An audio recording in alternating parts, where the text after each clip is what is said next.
On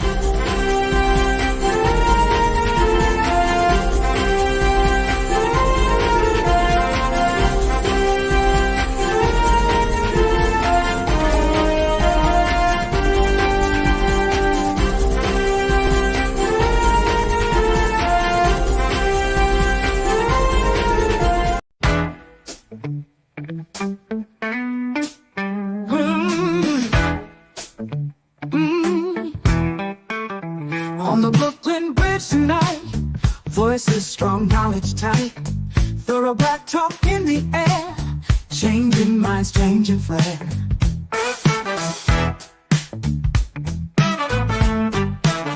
From Brother Tad to Sister Kate, warriors got things to say. Sister Marcia brings the heat, Brother Blacksmith keeps the beat.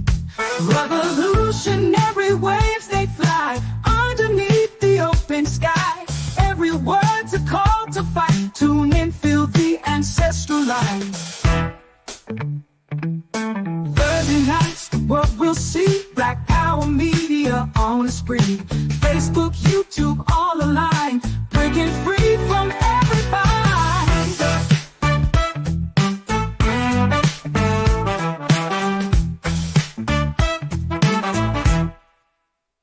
Social talk and politics, every voice breaks through the matrix.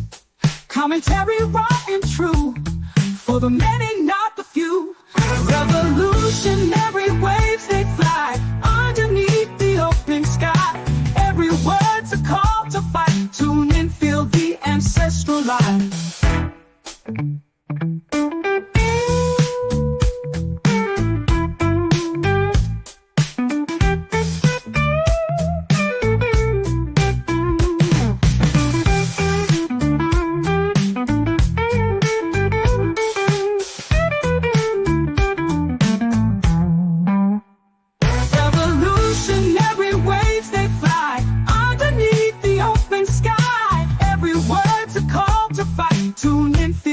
Ancestral line.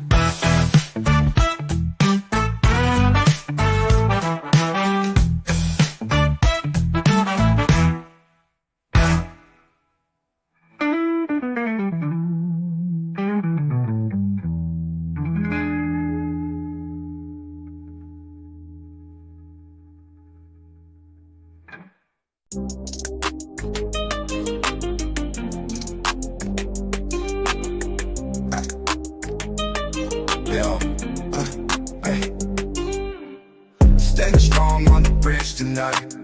We got dreams and we got fight. Voices loud in the city's light. Change is coming into sight. History told by scars and pain. Echoes deep in every name.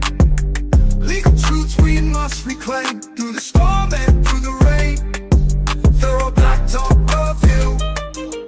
With Brother Tad, Sister K, Sister Marcia, Brother Blacksmith. Cut the check or no vote, yeah. Justice calls from open skies. Tears that fall, ain't no disguise.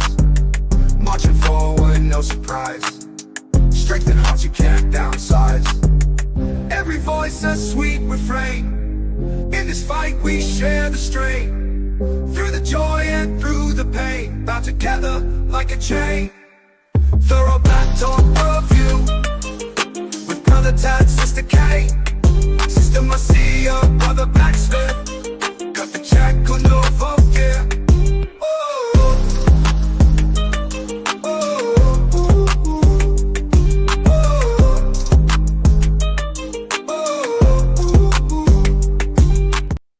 Good evening, good evening, good evening, family. Welcome to another edition of Thorough Black Talk with your Sister K Fighter, Brother Tad, Sister Marcia, and Brother Blacksmith.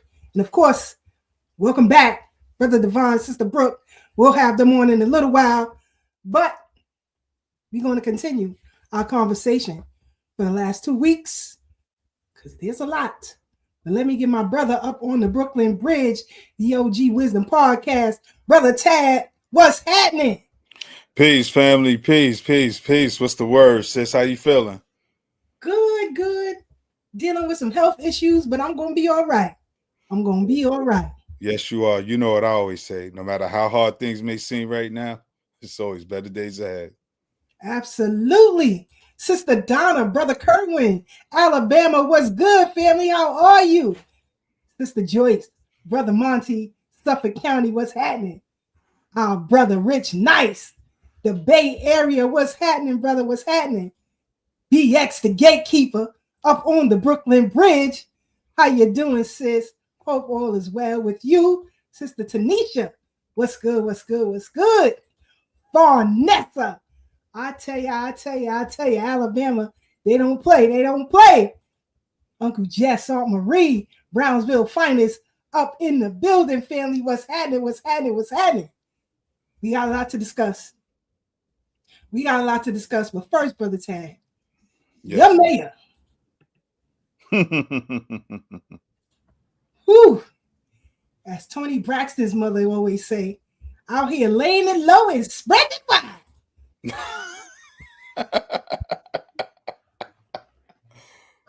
Woo-wee! Yo, he be outside for real. Woo-wee! Hookah holes and hot wings is his thing. I see. I feel bad for Tracy Collins because, you know, she was the one brought out front as his woman when he was running for election. But, you know, Baba Louie came out of nowhere. Said she, you know, had a 10-year thing with him until he got into office. And she said she had messed with him, but he gave her $170,000 job. I don't know, sports director. And she's still beefing? She ain't beefing. She said she love him. Oh. She wrote a book, a tell-all book. I don't know if anybody saw the book or read the book, but you know, she comes from, I think her grandfather was a prominent pastor out here in Brooklyn of Cornerstone Baptist Church. Oh, next time. I was about to say that. You sound very familiar. What block is Cornerstone on? Madison. Madison. My aunt got married there. Peace be upon her. My aunt Ebby got married at Cornerstone Baptist Church. That's Madison and what? Madison and Franklin. I was thinking, I said Madison and Clausen, between Clausen and Franklin. Yep. Okay, that's what I was thinking. Remember, it was gray stucco. Right around the corner. I think they painted it white or something now. But that church has been a staple of Bed-Stuy for a long time. But let's hear what this Instagram person says about him. We'll come right back and we'll discuss. Hold on. Hey, Eric, listen. First of all, good morning. Let's just start there. Now, I'm not even surprised that you gave your side chick a fake position, you know, when you became mayor. I'm trying to figure out, as a Browns villain, how is it that you didn't think about her before you dropped out the race? You didn't remember that you gave her a fake job? What did you think she was going to do after that? Who gave her a job that was paying her $160,000 a year? Doing nothing. What was the position? She was the city's first director of the mayor's office of sports, wellness, and recreation. Eric, what they do there, huh? What does that department do exactly, Eric? And if she was the director, who else worked there, huh? Who got her coffee for her? Who answered the phones? Who was the secretary, Eric? I feel like that was all her.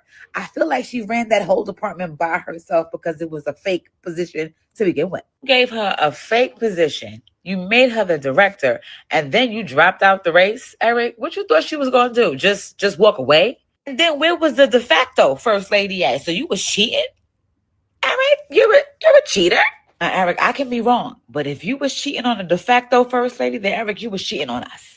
You were cheating on New Yorkers because that's exactly why what happened to you, because you got caught cheating. Now she got a book coming out. I mean, I'm not going to read it, but enough people will, and I'm going to hear all about it, and we're going to be talking again. Eric, I don't want to keep talking about you or to you. Eric, fix your life. And then you begging her not to release the book. Why wouldn't she release the book, Eric? She ain't got no job. She needs money. Here comes the book, and here comes the bank. At this point, E-Money, I don't know what's next for you. I mean, after your American Greed episode, well, after this book drop, and then they do your American Greed episode, I don't know what's going to happen with you, because you wanted to be a thug so bad. You wanted to be a gangster so bad. You just had to be outside. You couldn't just be an inside man. You just had to be outside. You was at all the parties.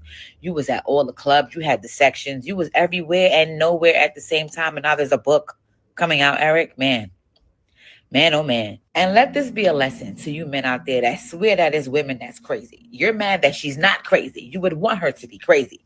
That woman there is smart. This is what women mean when we say, don't play with me. Don't play with me. Okay, you got me a little job. I'm making some money, but I see you. I see you, Eric. And you know what? I'm going to be ready. And she was ready. And here comes the book. And here comes the bank. You guys have a great day. Shout out to E-Money, the mayor. She called him E-Money. Look, I was laughing because he was outside. Remember, he was uptown with the Dominican chicks with Hennessy, hot wings, and hookah. No doubt, he was definitely outside. Yes. All the way outside. With the big booty Dominican girls, too. It's funny. It's funny how it goes down, but I always say, they always will get you with your sexual deviancy. Either agree for money or sexual deviancy. And so, a lot of people don't get that. They don't understand. But continue to fall for that. And then with his willingness to fill positions with people who have dirty hands, it's crazy. It's crazy. VX said, y'all know that lady is Haitian. Oh, yeah. I could tell.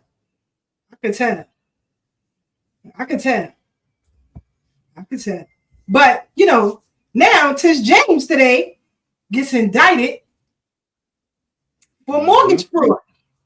What's your thoughts on that, Brother Tad? Well, I saw it coming. When they first pulled up her application when she was attacking Trump. I was looking at something earlier, and it was talking about the CIA's hand in news media and coverage and just shaping the narrative of what goes on. And as we've seen, this is the same thing with Trump. First time Trump ran, I said, don't be surprised if he get elected, because he's not a career politician, but they're taking him serious. There's other white men behind the scenes that support him. I say all that to say that everybody who thought it was going to be quid pro quo, all of the Democrats, Letitia James, we used to go to the same church and all that. I don't know her personally, but I used to see her walk through the block, and she know all the people that I know. It's just a sad day where everybody thought they could just get away doing what other lighter skinned politicians are doing. And it's coming back to bite you. And us as Black folks, we know we can't do what other groups do. We held to a higher standard. So we got to move a lot different. We got to make sure our integrity intact. We got to make sure we cross our T's and dot our I's. She, on the other hand, didn't do that. And now with her attacking Trump, knowing that this man got power, you barked up the wrong tree, and now that tree about to fall on you. God bless. That's all I can say for her right now. Crazy. BX the Gatekeeper says, I don't think I truly saw it coming. I feel that she hasn't done proper advocacy for Black Americans as she has for Asians and Haitians. So this could be karmatic debt to her. Absolutely. Yeah, definitely. But you got to understand the philosophy of the party. And that's why I say anybody who appeals to the Democratic Party for anything that is Black is a fool, because the philosophy of the party is what they all adhere to. No matter how nice they are or how nice they seem, it's all an illusion. And when you study the history of the Democratic Party, there is no way on God's green earth that you can find favor with any of them. Either you use them as a tool or totally dismiss them. Like Hakeem Jeffries, who got pulled up on in the House of Congress. I don't know if you saw that, Brother Tad, but He No, I definitely didn't. he got pulled up on in the House of Congress. Was it yesterday?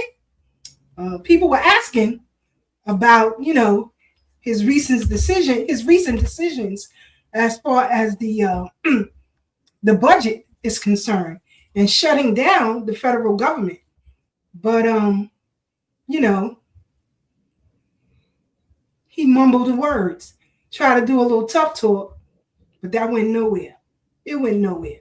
Let's get Brother Black. Are you ready? All right. Finish eating. I don't want you chewing on this broadcast. You understand me? Don't make me embarrass you, because I will. I'll hurt your feelings in the worst way. Sister Marcia, you ready? She says yes. Welcome to the Brooklyn Bridge, the Bronx. Up on it. What's happening, Brother Blacksmith? You already embarrassed. You already embarrassed me. I had to pull out the grandma switch. I was I'm a showing grandmother, you. so I have to pull a switch out sometimes. I'm acting like a Nigerian. I'm eating the chicken and the bones. Ah, no, you ain't got no bush meat over there. You ain't got no bush meat, do you? Eating bush meat. Oh. I said chicken. I ain't say no bush meat. Same Hey, difference. listen, you know who's standing in the gap for both Trump and Eric Adams? Diddy. Because I'm sure Diddy been to Trump parties. I don't know if Trump been to Diddy parties, but but your boy Adams sure was at some Diddy parties, so he knew what was going on. And that was probably when he was the Brooklyn Borough or the head of the 100 Blacks in Law Enforcement, or whatever the name of that group is. So 100 Black Law Enforcement. yeah, he definitely is dirty, and all that is going to come out. But I think, like how they did Trump, how they cleaned it up for Trump, they're going to clean it up for Eric Adams. He's going to get a position in the White House doing some menial ambassador to Andorra, some small country you never He's even going to be in there of. doing the dishes. Say Stuff him in again? the basement. He's going to be doing the dishes in the White House. Pretty much. Stuff him downstairs in the basement. He's good. He's a lapdog. He's been compromised, and Trump got his back, so he good money. I told y'all that was going to happen last year. Y'all looked at me like I was crazy, because you told me it was a federal case that Trump ain't had no jurisdiction over it. I'm like, come on, man. It don't work that way. He's the president. He could talk to any judge, any lawyer, anybody involved in anything, and tell them, yo, all right, well, we got this on you. So what you gonna do about that case over there? All right, you good? All right, we good. Give I them to me. still want to know where them Epstein files at, nigga. Okay. That's what I want to know. Enough of that. Where is them Epstein files? Okay. I don't want to hear nothing else. Show me them files, God darn it. Anyway, let me get my sister. Brother Black got on him. the rise. Sister Marcia up on the Brooklyn Bridge. What's happening? Peace, family. Peace, sis. We got. It's a day. It's a day. But hope everyone is doing good. It's a Thursday. It's a Black Thursday with Black people talking Black stuff. Blacktastic. Blacktastic. Eric Adams doing his thing. Damn. Could I be that lady? 160? What she did with that shit? Anyway. You know what she had to do for it? Shit. You sure you want to be that lady? I've done less. And got less. It's crazy. But shout out to Sister Pat. Brother Nah, what's good? Yeah. Shout out to the family. Good to see y'all. But in other news, people are coming out and talking about some new findings or their beliefs of what happened in the Charlie Kirk assassination. I don't know if y'all watch Maverick podcast, but he was talking about it, and he also was talking about his wife. I'm gonna play this and we'll come right back. Hold on, give me a second, family, because that wife, I don't know, something be suspect to me. Yeah, I couldn't be like that if my husband was unalive in that way or any other way for that matter. But I wanted to play this to see what our brother from the Maverick podcast has to say about it. Let's get into it. I don't trust her. I think she was set up to like be his wife. Right. And then, hey, if he turncoats, you're up. Because if you look at her, like, because she's taking over Turning Point, right? In within 2 weeks, right? You have a grieving wife, and she's on a podcast right away. Right. Hey, smiling. Oh yeah, I remember when we had just got smoked in front of everybody, JFK style, and you're smiling. Yeah. So that's weird. That's number one, right? The memorial. Can we all agree that shit looked like fucking, a WWE event? Like that was WrestleMania. Right. Fireworks and all. I'm like, what is this? It's weird. That's strange. But if you look into her background, so you guys know that she was a pageant girl. Yeah. Right. So she was Miss Arizona. Mm-hmm. She won in, I believe it was 2012. Yeah. Something with Trump. Well, Trump owned that pageant. Right. So she knew Trump. Okay. But then if you look into not only her, well, let me back up. When she was 17, she had worked with the military on, charity efforts, working with a Romanian organization who got accused of trafficking. That happened back in 2001. And she wasn't there in 2001, but kind of odd. Okay, put a pin in that. But then if you look into her parents, that's where it gets weird. So her mom, can anybody tell me why she owns a tech company called E3 Tech Group that did classified missions in Iraq? That's weird, right? So, and what they specialize in is EMPs. You guys know what EMPs are? No. Electromagnetic pulses that take out like square blocks of like power. Okay, I think I've heard about that. Yeah, so EMP knocks out a power. Like if you want to completely take out like a city or even bigger, you hit it with a EMP. Okay. It's even in the Matrix. Like remember in the Matrix Part 2 where like they're getting away from the Sentinels and they hit it with an EMP? Yeah. That's And they what killed EMP them. is. Okay. Right. So you specialize in blackouts. Okay. So you did secret missions, you specialize in blackouts. Your father wrote books for the government for, strategies and business intelligence for government officials. And he does have a lot of government ties. Right.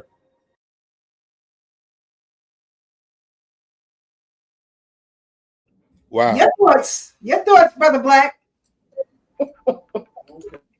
Well, it was revealed that what the brother was saying was true. That as soon as she got to Romania, the orphanage or whatever thing that took care of children started disappearing like crazy. Like, it'd be like if I moved in your house tomorrow and you start missing stuff tonight. Just crazy like that. As well, I don't believe that Kirk is dead because he was wearing a white shirt, and if he got shot in the neck wearing a white shirt, his blood would have been splattered everywhere on that shirt. And the whole time when they took him, you didn't see no splotches of blood on him even. As well, there's been no record of his funeral, where he's buried, or any of that. No death certificate has been produced as of yet. So he's somewhere in some Gitmo type place, not in a jail cell, but chilling and smoking a blunt with Osama. What you believe? What you believe?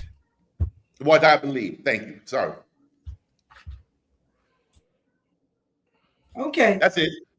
Sister Marcia, your thoughts on that piece from the Maverick Approach podcast, and please follow on your social media platforms. Go ahead, sis. I had not heard this commentary before, But when he was talking about the EMPs, I definitely was like, oh, The Matrix, because that is my absolute favorite movie. And I would recommend that everyone rewatch this movie. It's very poignant to these times and all the glitches that are happening right now. Especially, I know Brother Tab was mentioning it earlier with the CIA and their directives, and now with Sora, and how Sora is able to bring things into reality, right? So all these fake life that is happening or recreating, it's all a game. And if you don't have your boots on the ground and your head to swivel correctly, you're gonna get twisted. And this is their plan. You know, our elders and brothers that come out of Vietnam, they all suffered this type of glitch that they are presenting to us right now. So we have to really have sound mind and body and sound people around us, because the next few years is going to be really tricky. And if you don't understand things, it's going to be to your detriment. And yeah, I believe she was a plant. The wife was an absolute plant, because the moving parts are moving in ways that just don't make any sense to me, with everything, you know, with her. And it's just a sad thing that we're witnessing. And if we don't come to reality, we're going to fall for everything. Sister Marcia, I want to ask you a question real quick. When you say she's a plant, does that include the implantation of her husband, or do you think he just fell into it and became who he was coincidentally along with her past?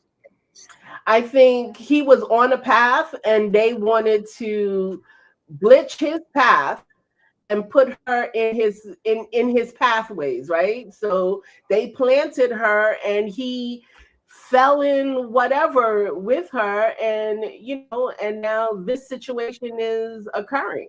But you know, look, to keep an eye on we him. right, we know COINTELPRO is true. And Sister Keisha, I think I sent we sent each other something about the guy that was a photographer within the revolutionary Black Panther Nation, and he was a plant. So, you know, they're feeding each other. As soon as there's someone making noise, making people photographer too. Right.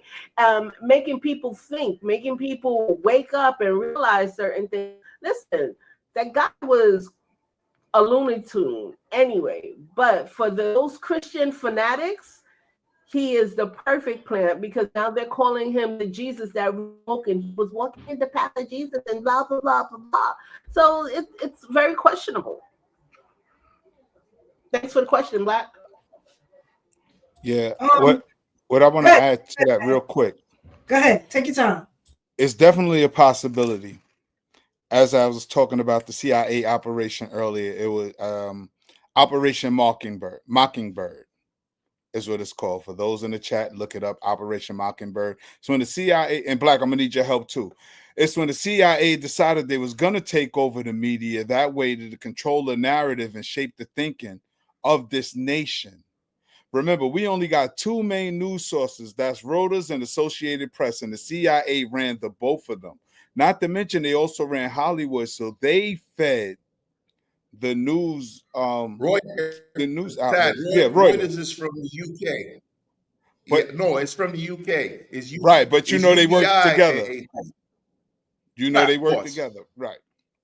Right, because they don't report things differently.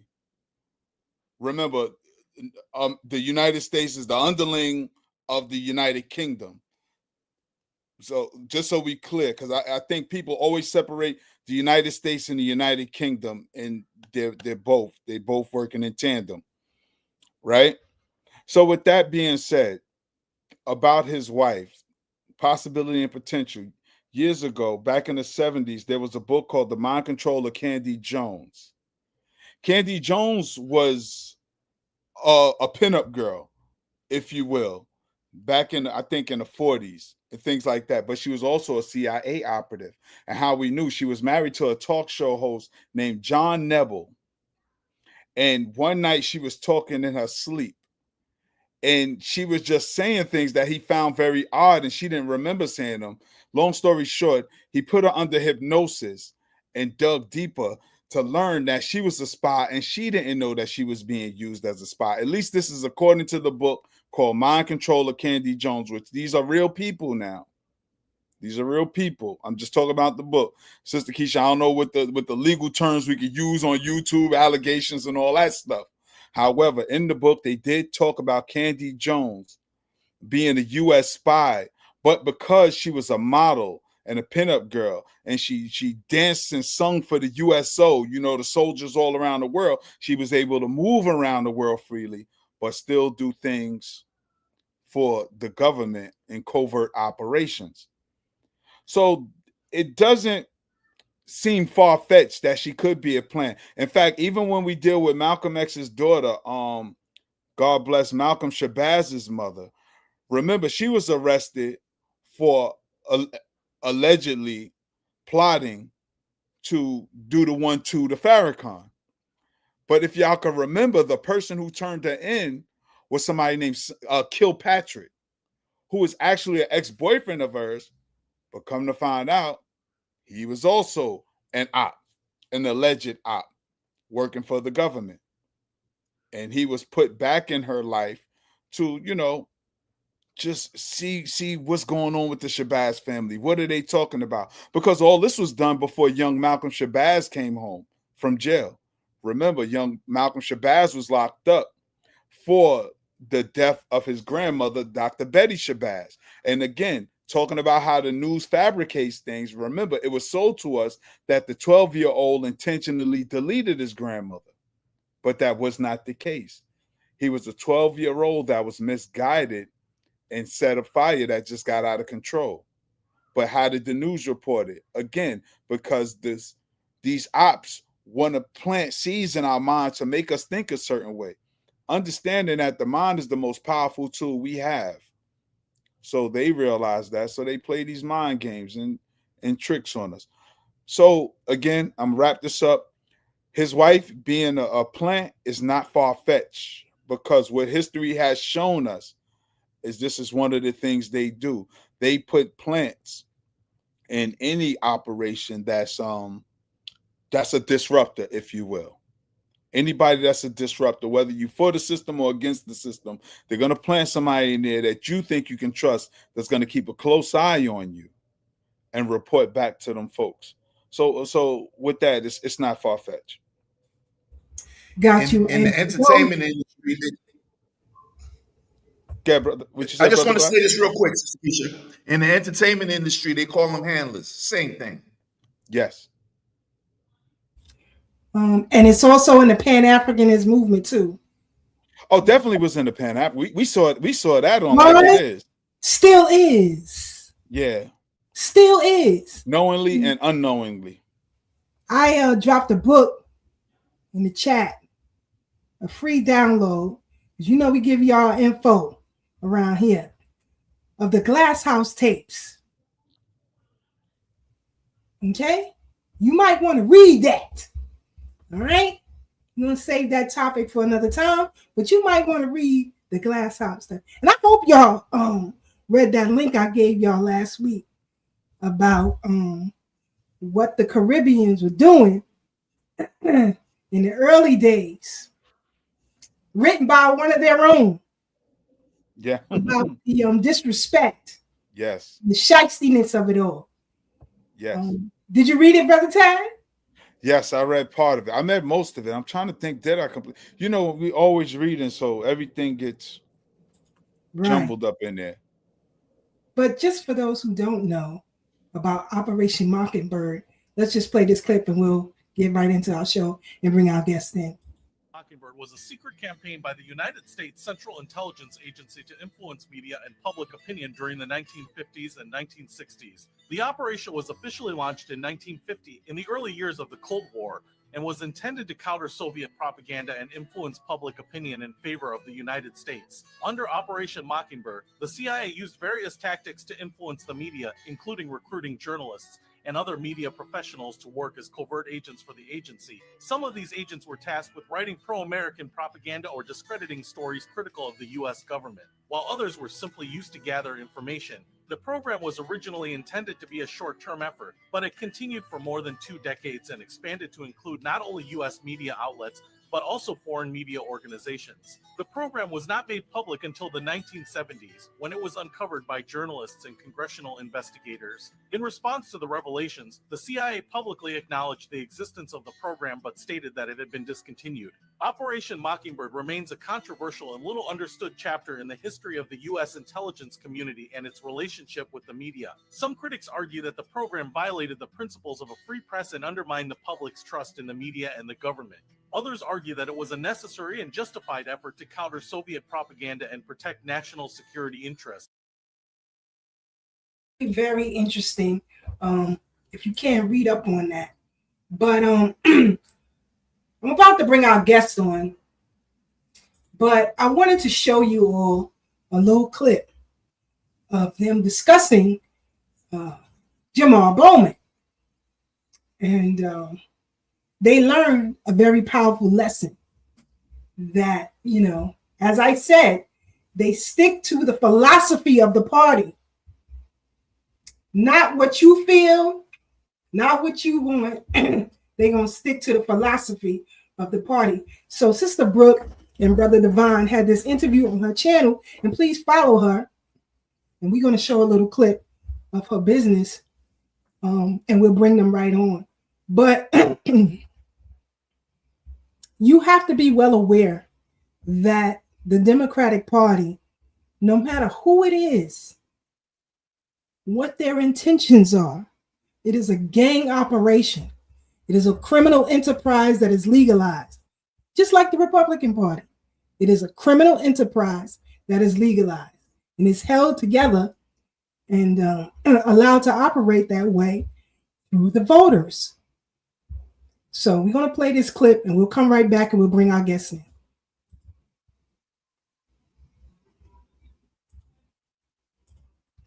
Uh-oh. Something not playing here. Oh, there. You know anything about Jamal Bowman while I try to find this video? Oh, yeah. Yes. Thank you. Yeah, so man, I got so many issues with Jamal Bowman. And so kind of going back to the first point of dang, you know, we going in now. We've been hours on here. One of the first comments I made was that we got a chance to interview a quick, you know, almost like a street interview, but indoors at the NAN conference in about 2019, 2018. We hit up Dr. Eric Dyson. Okay. Eric Dyson. At that same NAN conference, I got a chance to interview Jamal Bowman. Okay. And so at that time, you know, we solely talking about reparations. This is before, you know, this New York debacle with the New York State Reparations Task Force. This is us in our reparations advocacy infancy, essentially, right? I don't think at that time we were even the U.S. Freedmen Project yet. Like, you know what I'm saying? We wasn't even official tissue. We were just a group of people like, yo, we need to advocate and hit these people up. And we was like, what better place than NAN, since it's free and they're going to be there. And nobody at NAN is going to talk about this. So needless to say, Jamal Bowman was one of those people. Mm-hmm. And we approached him about reparations at that time, and making it lineage based. Right. And, you know, he gave the usual, you know, I'm trying to think of exactly what his exact words were. But, you know, he gave lip service, but obviously it was lip service in hindsight now, because after that interview, he didn't carry out any of those things. None of that was a part of his agenda while he was in there. He wasn't really going hard for Black American anything when he had the power to be in there. And I always bring this up because this is kind of where we're at with those of us, those politicians that are us. And we talked about that earlier in this conversation as well. I'll never forget it. He was at the Breakfast Club. And at the time, I'm not sure if the conversation was framed around the Black American exodus from New York. But it was some part of the conversation because they asked him about, hey, what do you see? What's the future of Black New Yorkers, right? And obviously they just talk about all racially Black New Yorkers. And this dude, instead of talking about how he's gonna fight for Black New Yorkers, make a space for Black New Yorkers, specifically Black American New Yorkers, that's what we advocate for, but just all Black as he's talking about it. He didn't say that. He didn't say he was gonna use his power or his political position to ensure that we have a power base here.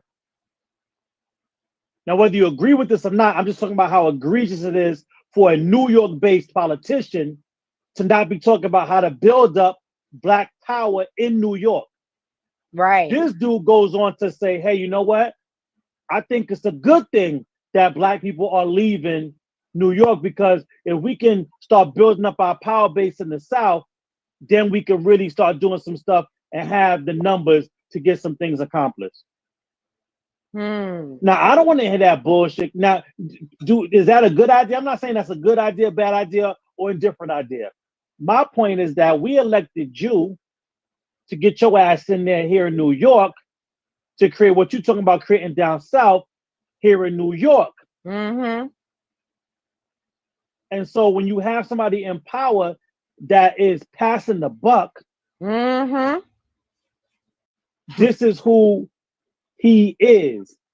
And then he didn't start talking about real Black anything until after his ass pulled that alarm and it was clear that he was going to get his Black ass kicked out of politics. Mm-hmm.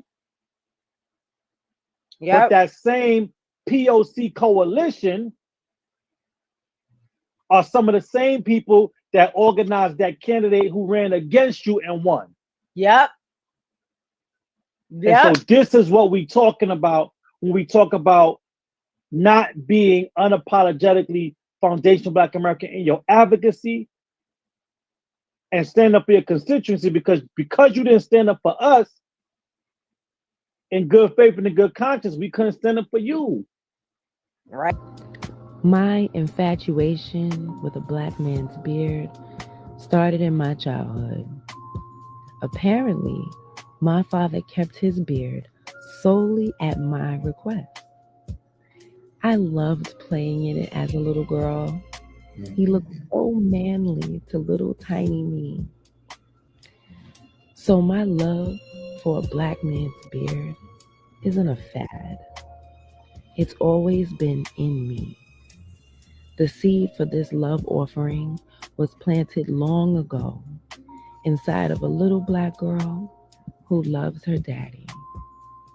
Infused in this beard growth, spray and oil is love, admiration, appreciation, and God's herbs to foster growth, healing, and a touch of softness to the strongest, most powerful men on the planet. Love Bruck, evenmelanin.com. So, family, without further ado, let's bring the team up in here. Let's get it popping, because we got to finish our discussion from last week. But I want you to see that our young brothers and sisters are politically astute, and they can see the BS for what it is, and they don't have no problems calling it out. At the same time, fighting for what's rightfully ours. Reparations. When you look at U.S. foreign aid and all the billions of dollars that are given out to these very countries who, when their citizens come here, say we don't deserve reparations, whether it's Peru, Venezuela, Zimbabwe, Ghana, Jamaica, Haiti, Kenya, Madagascar, Morocco. They say we don't deserve reparations, but nobody ever says We're going to fight our country to stop receiving aid so that you can get what's rightfully yours. You never see nobody from any of these nations, whether it's Israel, Ukraine, or anything like that, say that they are going to refuse U.S. aid until foundational Black Americans receive what's rightfully ours. Back during slavery, white slave owners received reparations. And today, Africa is receiving reparations, all in our name. These same people who say we don't deserve it. So without further ado, from the U.S. Freedmen's Project, our brother, President Divine, up on the Brooklyn Bridge, what's happening? It's always a beautiful night on the Brooklyn Bridge. Can I be heard? Loud and clear, bro. Loud and clear. Beautiful, beautiful, beautiful. And it's good to be amongst these beautiful people. Yes, indeed. Let's get our sister Brooke, evenmelanin.com, very own, up on the Brooklyn Bridge. What's happening, sister Brooke? What's good? Hello, can you hear me? Sister Brooke, loud and clear. All right, good. Okay, make sure you drop the link for that website in the chat, sis. Yes, I'll do it right now. Thank you so much. I was like, she gonna play the whole commercial? You know, I put that on there by accident too. It's not by accident. About to say, not by accident. Your father said, We found out another dynamic about you. Your father said, that I make beautiful. Daddy said, it's going in there. He said he wants his props.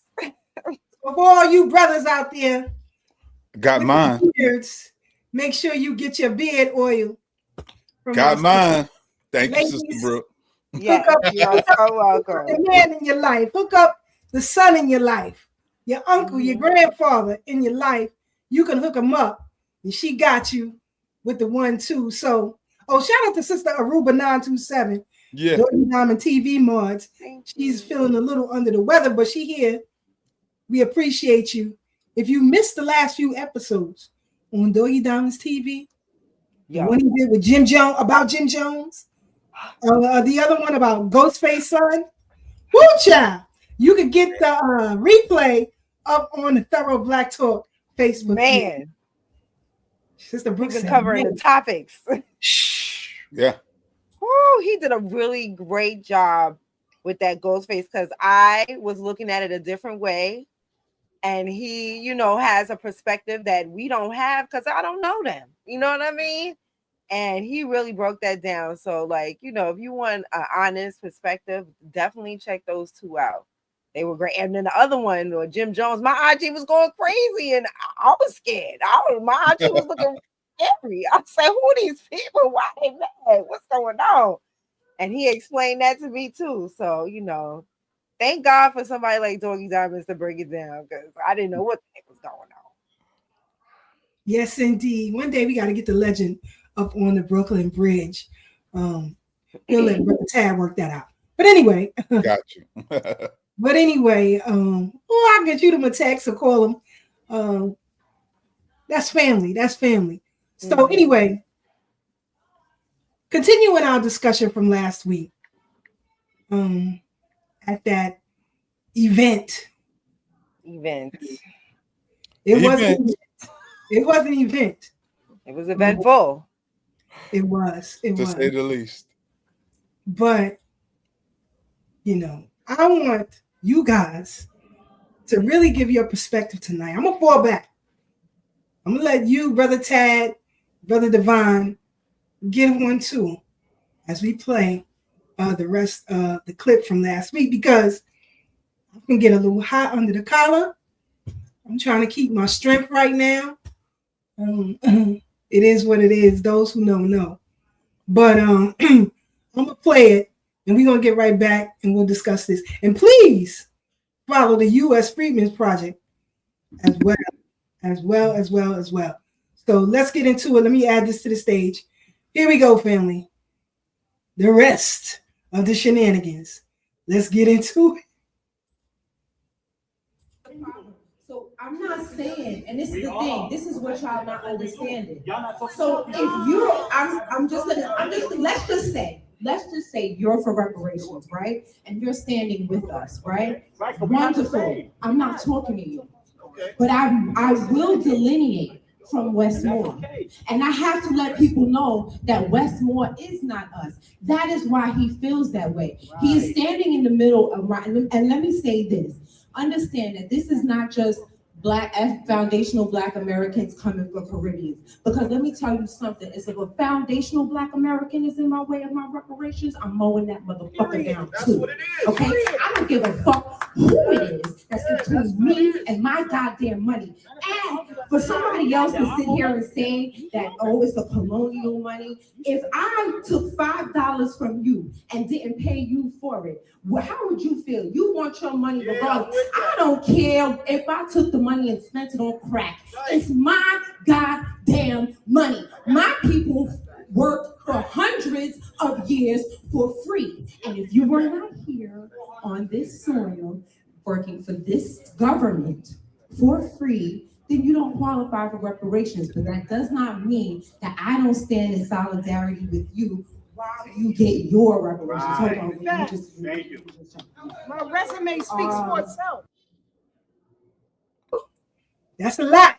Sister Rook, you know, I'm gonna let you take it. What was your feeling, first of all, being there at an event that was supposedly to unify foundational Black Americans with the Pan-African community? Go ahead.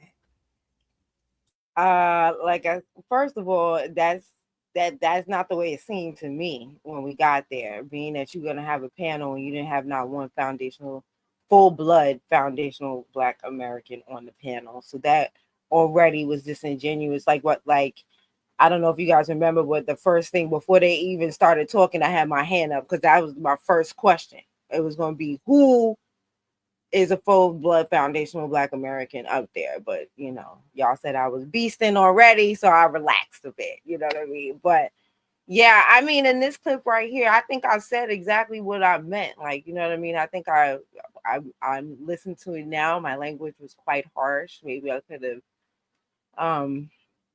done a little better with my language, but at that point they was pissing me off, like, and it was like trying to walk that fine line of being like pissed off and actually trying to convey my point to a bunch of people who definitely don't really care about what my point is. And so, you know, that's frustrating in itself, but that's the bottom line. Like, you know, we kept hearing talking points like, you know, well, we're not ready for imagine we're not ready for reparations, and you know, what will the Black community do? It's none of your damn business what the Black community would do with the money. And then they want to, the next talking point they like to make is, you know, it's Babylon's money. Well, aren't you here? Isn't that why you came here? Isn't that what you fighting us under the table for in that picture? Or a bunch of crumbs, you fighting us for Babylon's crumbs? Didn't you pack your happy behind your suitcase and fly or boat, whichever one, to get over here to partake in Babylon's money? So we worked for what you call, because this is not Babylon to us, but we worked. And if you worked your job for, look how many the government shut down right now. And they talking about they don't know if they're going to be able to give them people that back pay. And people are up in arms, rightfully so. Now, we didn't work on this land for how many hundreds of years for free, and you think we don't want our back pay? You are joking. And if you don't want yours, that's your business. But you don't bring your business over here, and you gonna take your nose out of our business, or I'm gonna knock it out. That's your only choices. Either you get out my way or you get knocked down, because we gonna get ours. You could call it Babylon, you could call it foreign, whatever. It's ours, and I'm gonna get it, and I'll leave it there. Brother Tad, because at this point it was getting hot, and right after this is when you came in and tried to explain. But up until this point, Brother Tad, what was your overall feeling of this event, which was Diaspora Wars, hash out our differences, embrace our diversity, get on code? Do you think any of these people were on code? No. To answer that question, no. Part one. Part two, Sister Brooke, you wasn't wrong.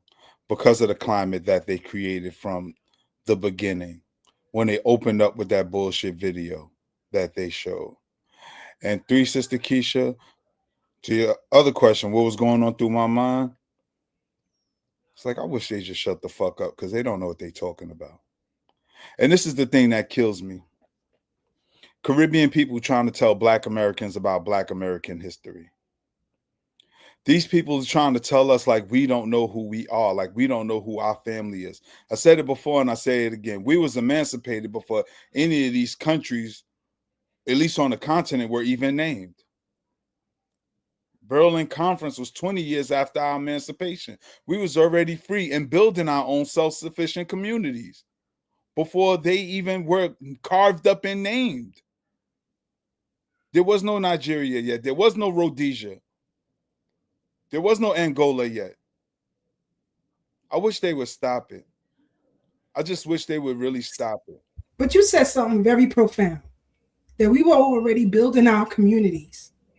You had the Rosewoods, you had Weeksville, you've had Tulsa, Oklahoma, you've had North Carolina, you've had communities in Georgia. Virginia.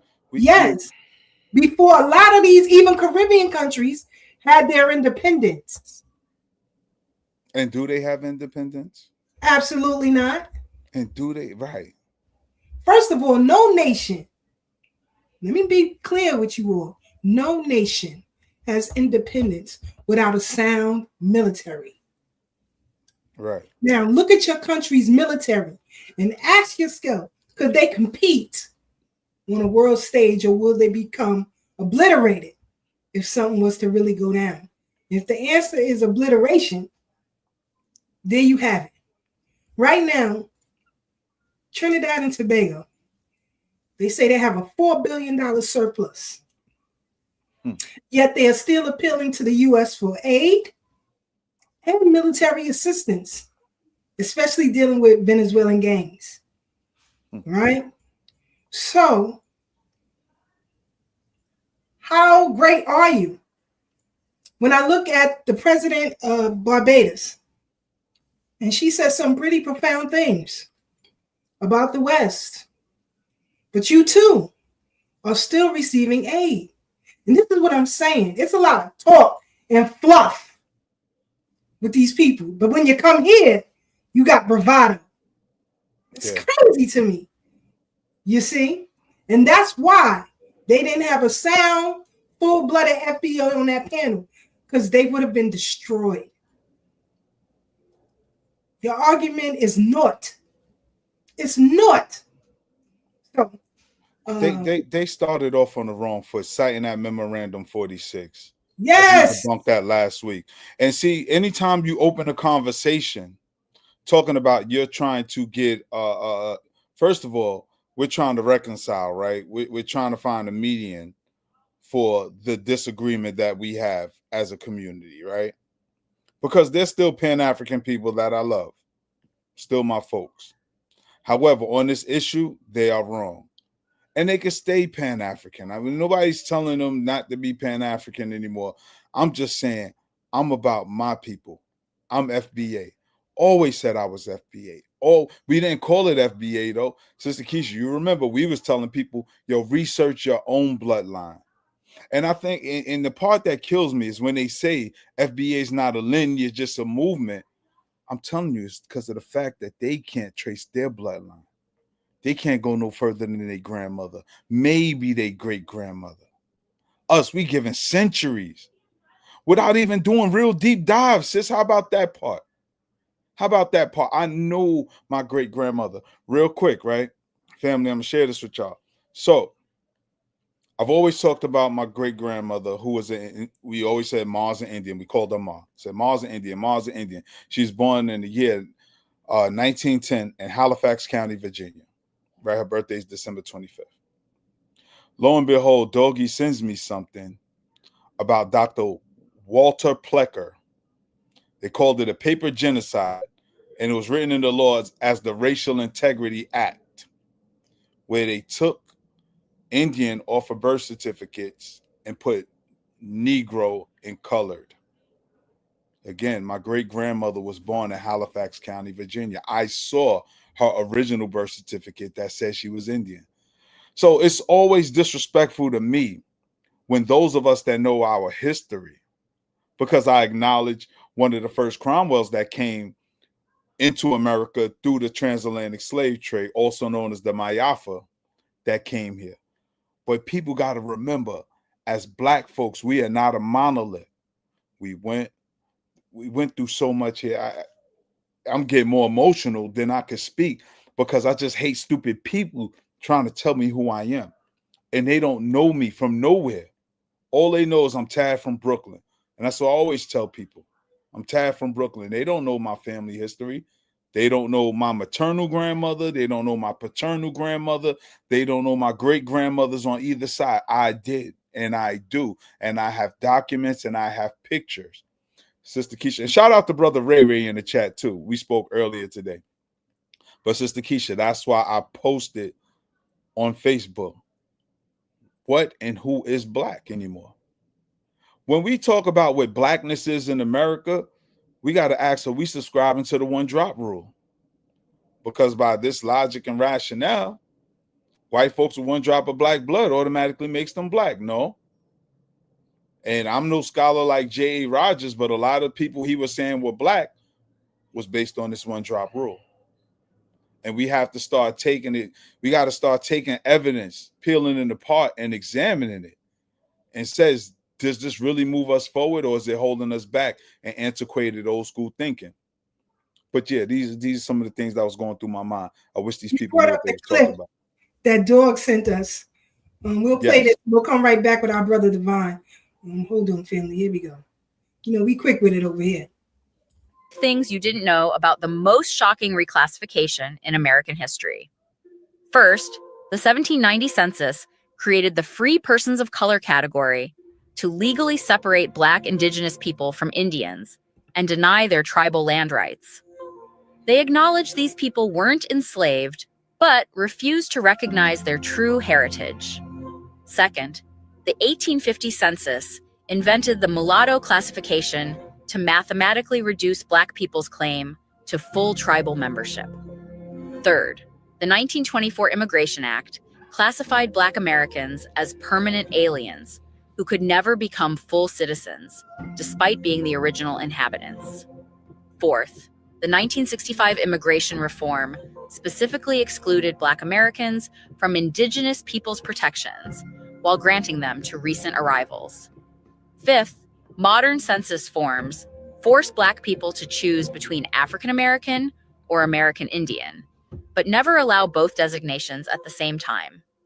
Black Americans are the only population in world history to be reclassified as foreigners in their own ancestral homeland, while being legally prevented from claiming their indigenous birthright.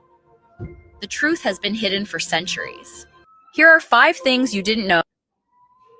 And I showed also my relatives from the 1700s on this very platform. So we have the history, but it's so disrespectful. And like I said, they've been doing it for so long. And part of the problem is we've allowed it. Yep. Even in activism, we've allowed it. Yep. Like, it seems like people don't have a moral code. Like, I can't, even though when they were saying places like Ghana was offering welcome packages to the diaspora, I can never put myself before the natives. I just can't do it. It's not within me.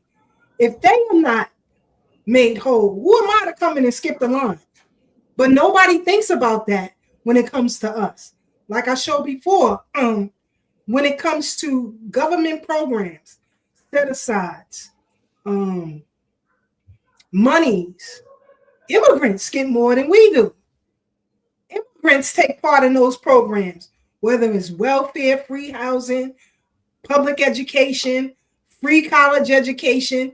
You know, you'll have scholarships and grants for African Americans, if you will. But then they can apply to those things as well. At the same time, they'll have their own scholarships and grant programs for the people who come from their native land. So you double dipping, right? Double dipping. But then you say, you know, why these Black Americans can't get to a certain level? Because you come in and jump the line. You come in and you get all type of set-asides and got the nerve to talk shit when you here. It's Babylon, but you taking everything they're giving you, though. At the same time, you ain't doing shit for your native land. You see, here on this soil, we fight this beast.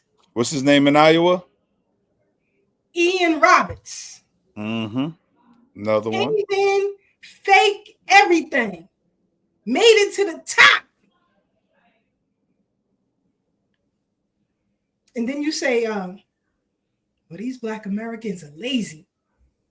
Well, we lazy on this one, I'll tell you that much.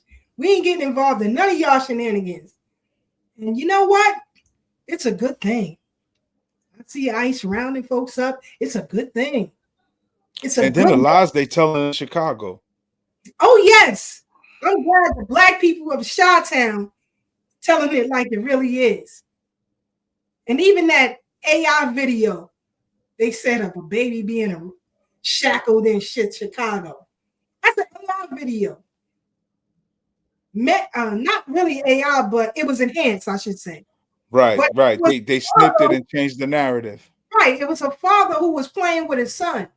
His father is the police officer. And the little boy was running down the street. And his father said, I'm going to get you. I'm going to arrest you. But again, they say Black fathers aren't in the home.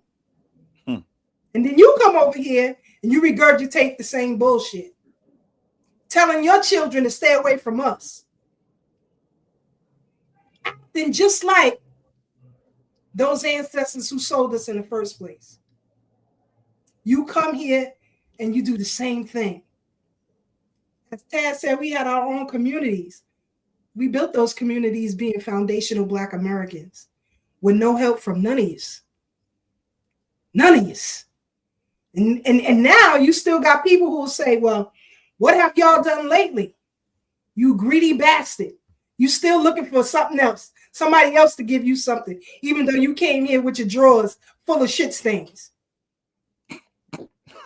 But, Divine, your thoughts on this interaction at this event and Sister Brooks' commentary. Man, listen, I'm no longer going to apologize when y'all make me wait this long. It's y'all fault that I'm long-winded because y'all be saying so much that I got to touch. That's all right, bro. I can't let it go. So real quick, before we get to, I'm gonna end with Brooks' comments and kind of try to go back in time based on what y'all said from latest to the comments. So real quick, just to that point, that's another popular tether talking point. Like they try to acknowledge our greatness as undeniable. In the past, when we start running down our icons and things we've done here, and they try to throw that in our face with the whole, well, what have you done lately? That's like asking Michael Jordan how much points he scored in the 2025 season. If you don't shut your tether ass up, I'm the greatest. Like it doesn't, I don't got to score another point. I'm the best that ever played. Are you out your mind? And so this idea that, oh, well, in 2025, what have y'all done? You're here because of the work we did. If we don't do another thing, we the greatest that ever picked up a ball. But the fact that we're still perpetuating and creating greatness that you're trying to discredit only further exposes what you are sent here to do. And I'll segue that into what Brother Taz said, and I'm going to gently, push back on my brother Tag, because if you met brother Tag, he too solid to push back on harder than softly. You understand me? I would have to say that in that meeting, everyone there outside of us was on code. To give a shout out to my Haitian sister, Sister Marcia. I see we have a love for movies because she bringing up some of the same movies that I love. And if anybody knows me personally, I constantly speak movie-nese because I've seen so many movies, and there's different quotes and meanings that I pull from these movies that kind of stay with me. The same way when you read, and like Brother Taz say, you read so much stuff, it blends together, but you can pick from it and cite it and quote it. And so to quote one of our favorite movies we have in common, Sister Marcia, is The Matrix, that was brought up. And we talk about being on code. If you remember the movie, there was different entities in the movie that were coded for specific reasons and purposes and roles. And so when we talk about code, we have to understand that we are coded for a very different purpose than they are coded for. Yet they are on code for the code that they were coded with. And so that code is kind of, again, what Brother Taz said, is when you say, he said something, Sister Keisha said, there's agents in the Pan-African movement. And Brother Taz said something so profound, even though if he knew it was as profound as it was. He said, yeah, willingly and unwillingly. And I've said the same thing, because you have agents of the state, and then you have those that are agents of the state of their own mind. And what happens is that some people are in so deep belief that they're doing the right thing, that even when their dogma, even when their doctrine is proven to be wrong, they are so dedicated to that identity and to the state of that mind, they will continue it into perpetuity. And it also goes back again to cite and quote that same movie, is when Morpheus was training Neo. And he tells him, those that are unplugged are still a part of the system. And until they are unplugged, they will fight to protect it. And he said, that's why agents can morph into anybody still connected. Because as long as you're connected to the system, as long as you're practicing that code, an agent can show up even when the agent is not present. Because you are carrying out the agent's mission, whether you know it or not, because you're still plugged into the same doctrine or same code in this particular example. And so now getting back to her statements in there, there's something that's coming up that I really want to hit, that the sister was talking about after she went on her diatribe, the bi-ethnic sister. So I'm going to save those comments for that specifically. But Sister Brooks' comments were right on point and right on time with tone and with word. But by the time you get to the point, somebody else, by the time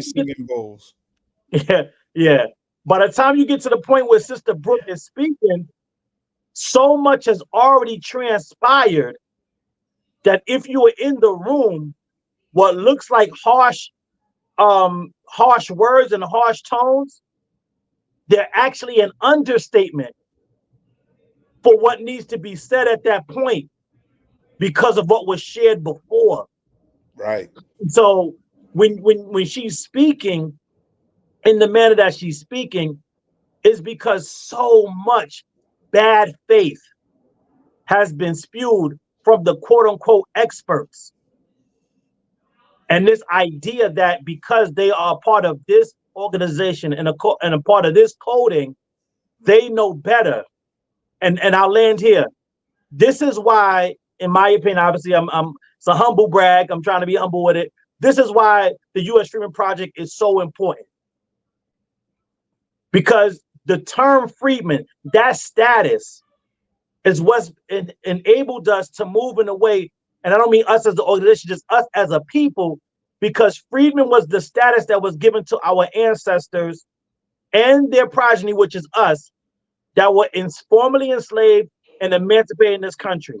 The reason why that's so important is because as people are doing their own genealogies and learning their own family stories, the bottom line is what connects us all is if your family was enslaved and emancipated in this country, you are my tribe, regardless of your ethnic background. Right. And so when we start arguing over what our ethnic backgrounds are, it's an argument in futility because we're arguing with people that haven't done their genealogy and don't know shit about my genealogy. So you can't tell me shit about my family tree or my family name. But if you had ancestors that was enslaved and emancipated in this country, we are the same tribe. Check in. Word. Rock out.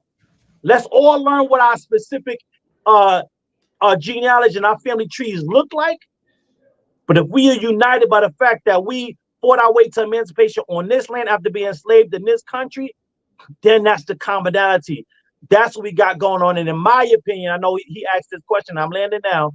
When Brother Tasso, what is black? In my opinion, that's what black is. Because that group of people created black culture, black identity, the black political movements in juxtaposition and against what was being created as white in this country. It just so happened that it was, initially, in my opinion, initially referred to as color. And that's kind of where we get all this mudding of the waters. And people are like, oh, well, I got melanin, so I'm black. It's like, no, you wasn't here on this land creating that identity to push back directly against what was happening under the guise and label of white. Yeah. I want to say something real quick. Go ahead, brother. Go ahead. Shout out to everybody in the chat. Our brother Rich Nice said earlier, they started a reconciliation meeting with an attack that shows there was no reconciliation intended. That's why. So in support of Brooks' statements and temperaments, definitely. And I definitely like what HGF 977 asks, what about the many FBAs who were never enslaved? Right. There are millions of FBA who have no slavery in their lineage, which is true also. And these are the conversations we're having amongst ourselves as a tribe, hashing this thing out as the Freedmen's Bureau, because we had a particular status. And again, here's where Walter Plecker comes in, because this was the paper genocide. You know what I mean? Just lumping everybody in as colored and black. But you got the Johnny come latelys. Here it is. The Freedmen Project and FBA is all about us hashing out our history so we can have everything in alignment so we can make a proper presentation. But you got the tethers jumping in like, no, it shouldn't be about y'all. It should be about all of us. Nah.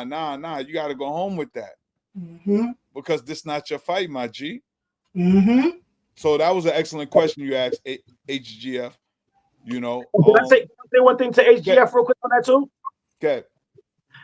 So here's the thing. We understand, like Brother Tad, he summed it up very perfectly and eloquently. Those are the nuances that listen, again, another foundational Black American proverb. My mother used to always tell me, what happens in this house stays in this house. Right. And so what I mean by that in regards to this conversation is that those are in-house conversations. Yes. And in-house means inside the foundational Black American house. Those are the nuances of our lineage, of our people that we get to discuss amongst ourselves, especially since when outsiders come in, it's being done in bad faith to create divisions, to create rifts, to find loopholes with which they can enter into.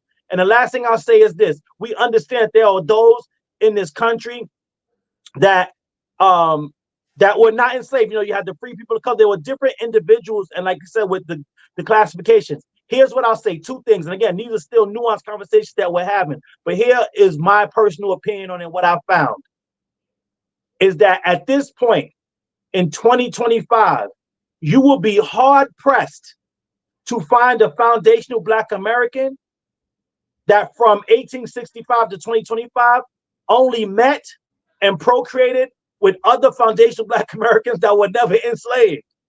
You are going to find an ancestor somewhere that have at this point mingled in and mixed in with an ancestor of yours that has an ancestor that was enslaved and emancipated in this country just by sheer numbers alone. And so that is one of the things that we're finding when we look at this thing. Yeah, you might have a long line of ancestors that were, you know, from either born free or free people of color, or people that, you know, were never enslaved in the South, but you're gonna have an ancestor that was married and that procreated that either came to the point of creating you or someone else in your family tree that does have a tie to enslavement. And so those are conversations that we can have in-house. Yeah. Facts. Real quick. My cousin Frank and I, we are related because our grandmothers are siblings. My grandmother and his grandfather were siblings. But he tells the story of his maternal grandmother and what she said on Beulah to him.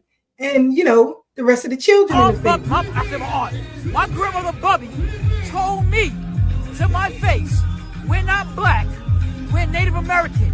And we came from the Crowfoot tribe. And that's our tribe. And I tell everybody, I'm not African American. Thank you. I'm Native American. Thanks. But they don't believe me. They, oh no, you're Black. You're Black. No, I'm not. I'm Native American. Thank you, cousin. So that's it. Thank you. So again, you know, we don't just throw this stuff out. You know, we don't just throw this stuff out. These are stories we were told. You know, I played that video before of my aunt telling you about my paternal grandmother. You know, what she said. My cousin Wayne, what my grandmother used to take him to the tribe, up to the Shinnecock reservations. You know, so again, those stories are passed down. And you know what's this? But a lot of times, Brother Tad, we were told, y'all crazy, y'all bugging. That's where I was going. Go ahead, Tad. Go ahead. That's exactly where I was going. Because when you say, oh, Black people talking about I got Indian in my family, you ain't got no Indian in your family. And now what's the new word? Oh, and the pretendians. But we got documentation.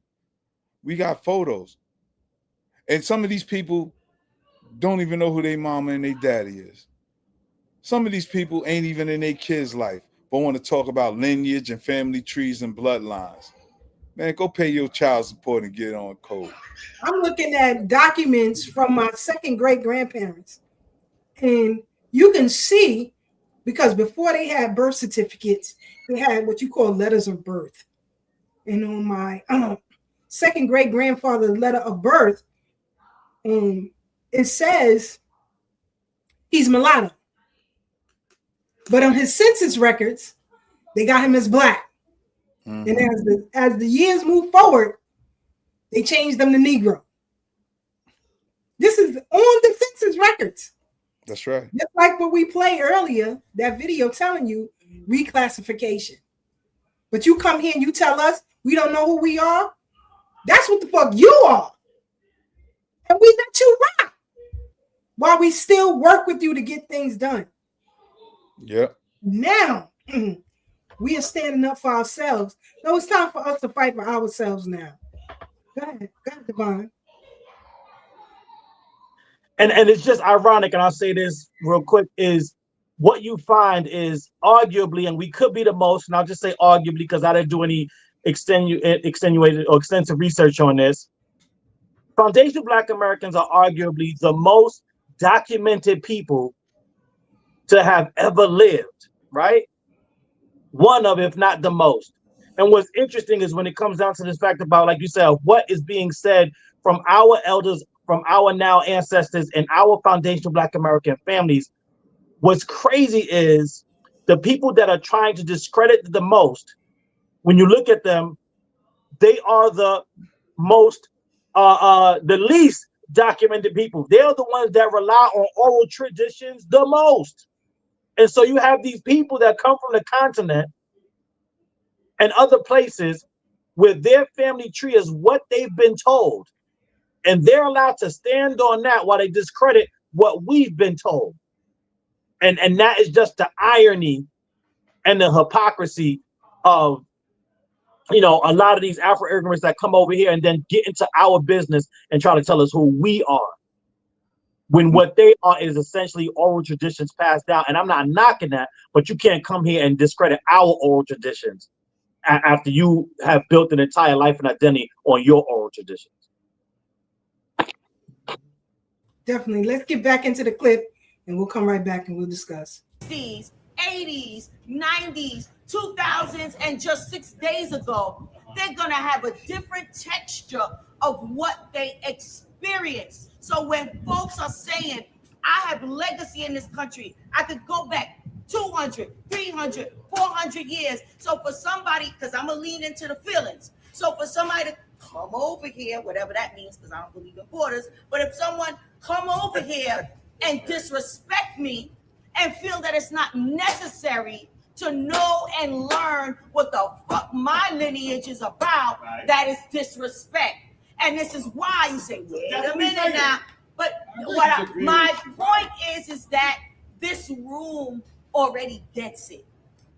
Well, let's build off No, they don't. of the fact that this room, I don't know if you step out on Utica, but the so-called panelists, we're people that said, okay, we're going to organize this, right? We're not particularly special people. We're not particularly more experienced in political organizing than anybody sitting right here, just because we put the chair right here. But what I need y'all to know is we are of a certain pedigree, and let's move with that assumption. What you got, when I say pedigree, I mean of the intelligent, the agility. All of us in this room have enough agility, right? So we don't have to approach each other with those type of assumptions that I'm on the Caribbean side, I'm on the FBA side. But we've heard I'm stuff on that the supports Haitian that side. ideology, though. They weren't saying stuff that aligns with what we're trying to do.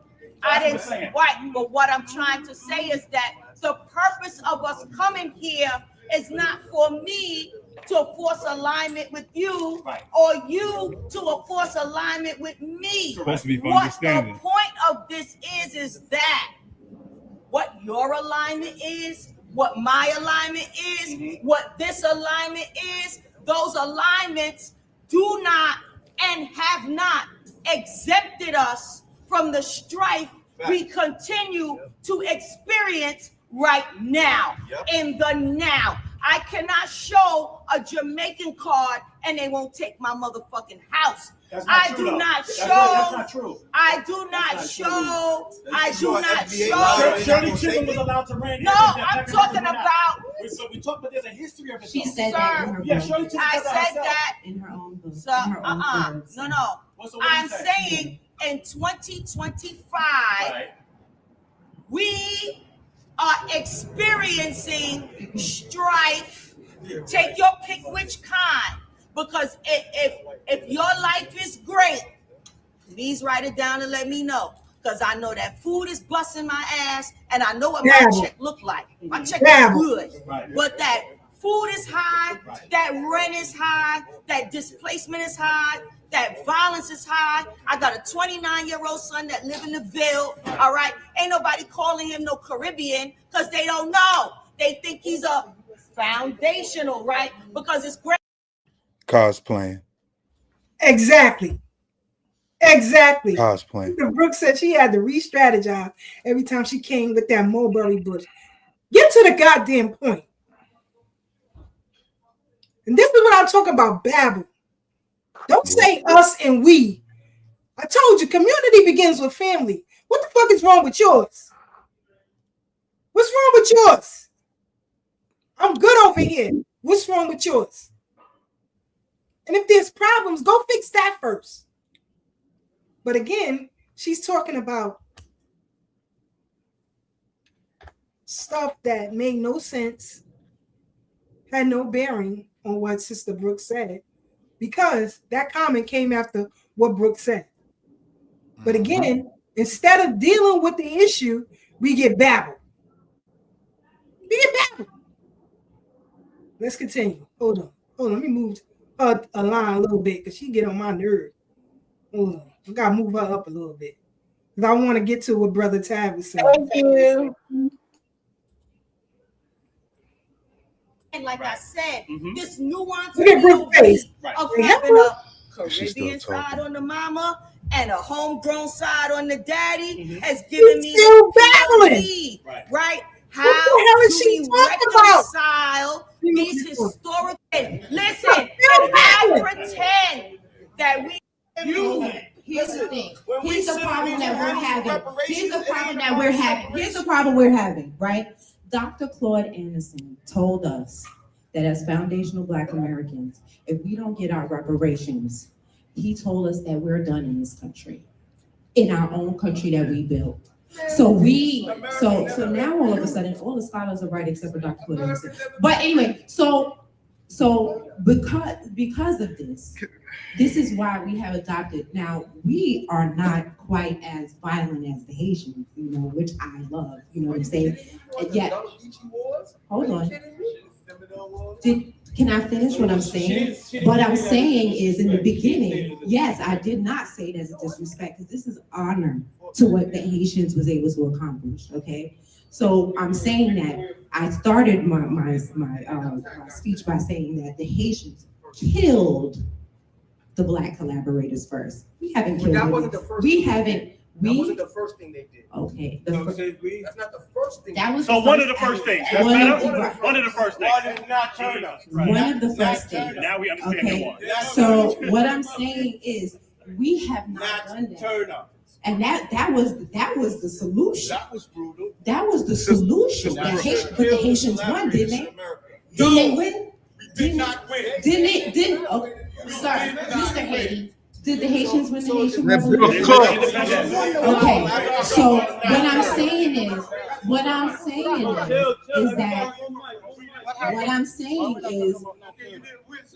our delineation, we're not going to kill we're not going to kill the Black collaborators. We're just going to separate from them. We're going to make sure we point them out and say that they are not us. They cannot speak for us. They cannot talk about our reparations. Westmore cannot speak about our reparations because he is not a foundational Black American. Now, when we go to these reparations hearings and when we are bombarded by Caribbeans, unfortunately, the ones like you guys, because you guys are saying that you're for our reparations. You guys are saying that you're different from the coons. Y'all aren't there. Never there. Y'all aren't there. Never there. Okay, if you are the majority, where the fuck are you? Y'all not there. When we're at the reparations, hold on. When we're at these hearings fighting for our survival, where are y'all? Y'all not even snatching your own people down. That's the thing. Even if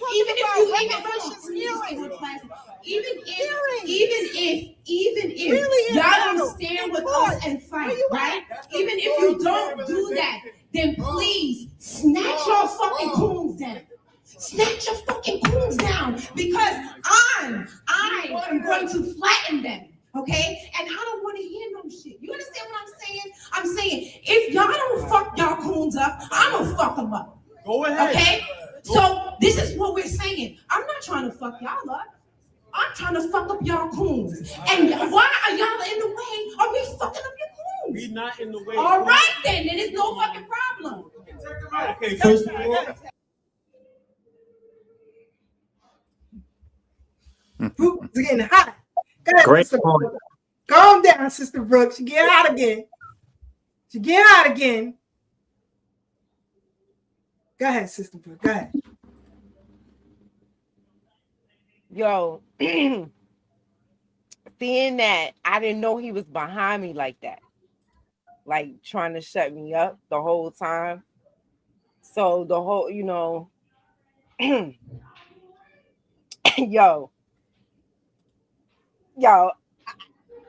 I'm almost at a loss of words because I'm so angry, right? Because it's like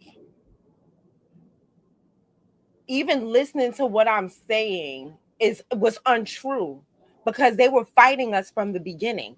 But I had to re-strategize just to get my point across, because she kept going around the mulberry bush. So, okay, fine. We all know the energy that we felt when we walked in this room. Mm-hmm. But now y'all want to act like the energy is completely different and y'all on our side? Fine. What else? Okay? So then let's pretend like the energy is for us. Then if the energy is for us, then what the fuck is the problem? And he was arguing every little point, because when you were making a point about the Haitian Revolution, they keep moving the goalpost. What about this? What about that? We're not talking about that right now. One point at a time. They're sitting there trying to argue with me when I said that that we're not as violent as the Haitians. And he's like, oh, you're not as violent as the Haitians. What does that mean? You guys had the Seminole Wars and the this wars and the that wars. I'm like, oh, so you know about our wars. You know about the wars that we fought on this land when y'all tried to tell us that we did. They was just telling us what we didn't do. What about Nat Turner? What about And now they sitting there running it down. But then act like we didn't do anything. But we didn't do nothing. Okay.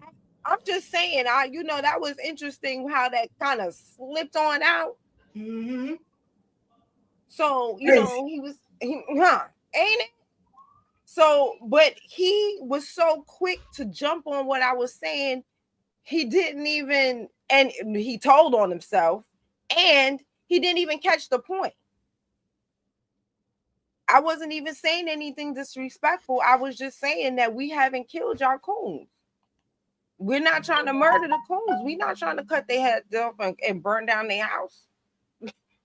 We're not trying to do that. All we did is say, they not us, and we not them, and they can't speak for us. That's it. That's it. And now all the rest of it, the jokes and all that, that's because people want to have jokes on us. Well, you better be ready.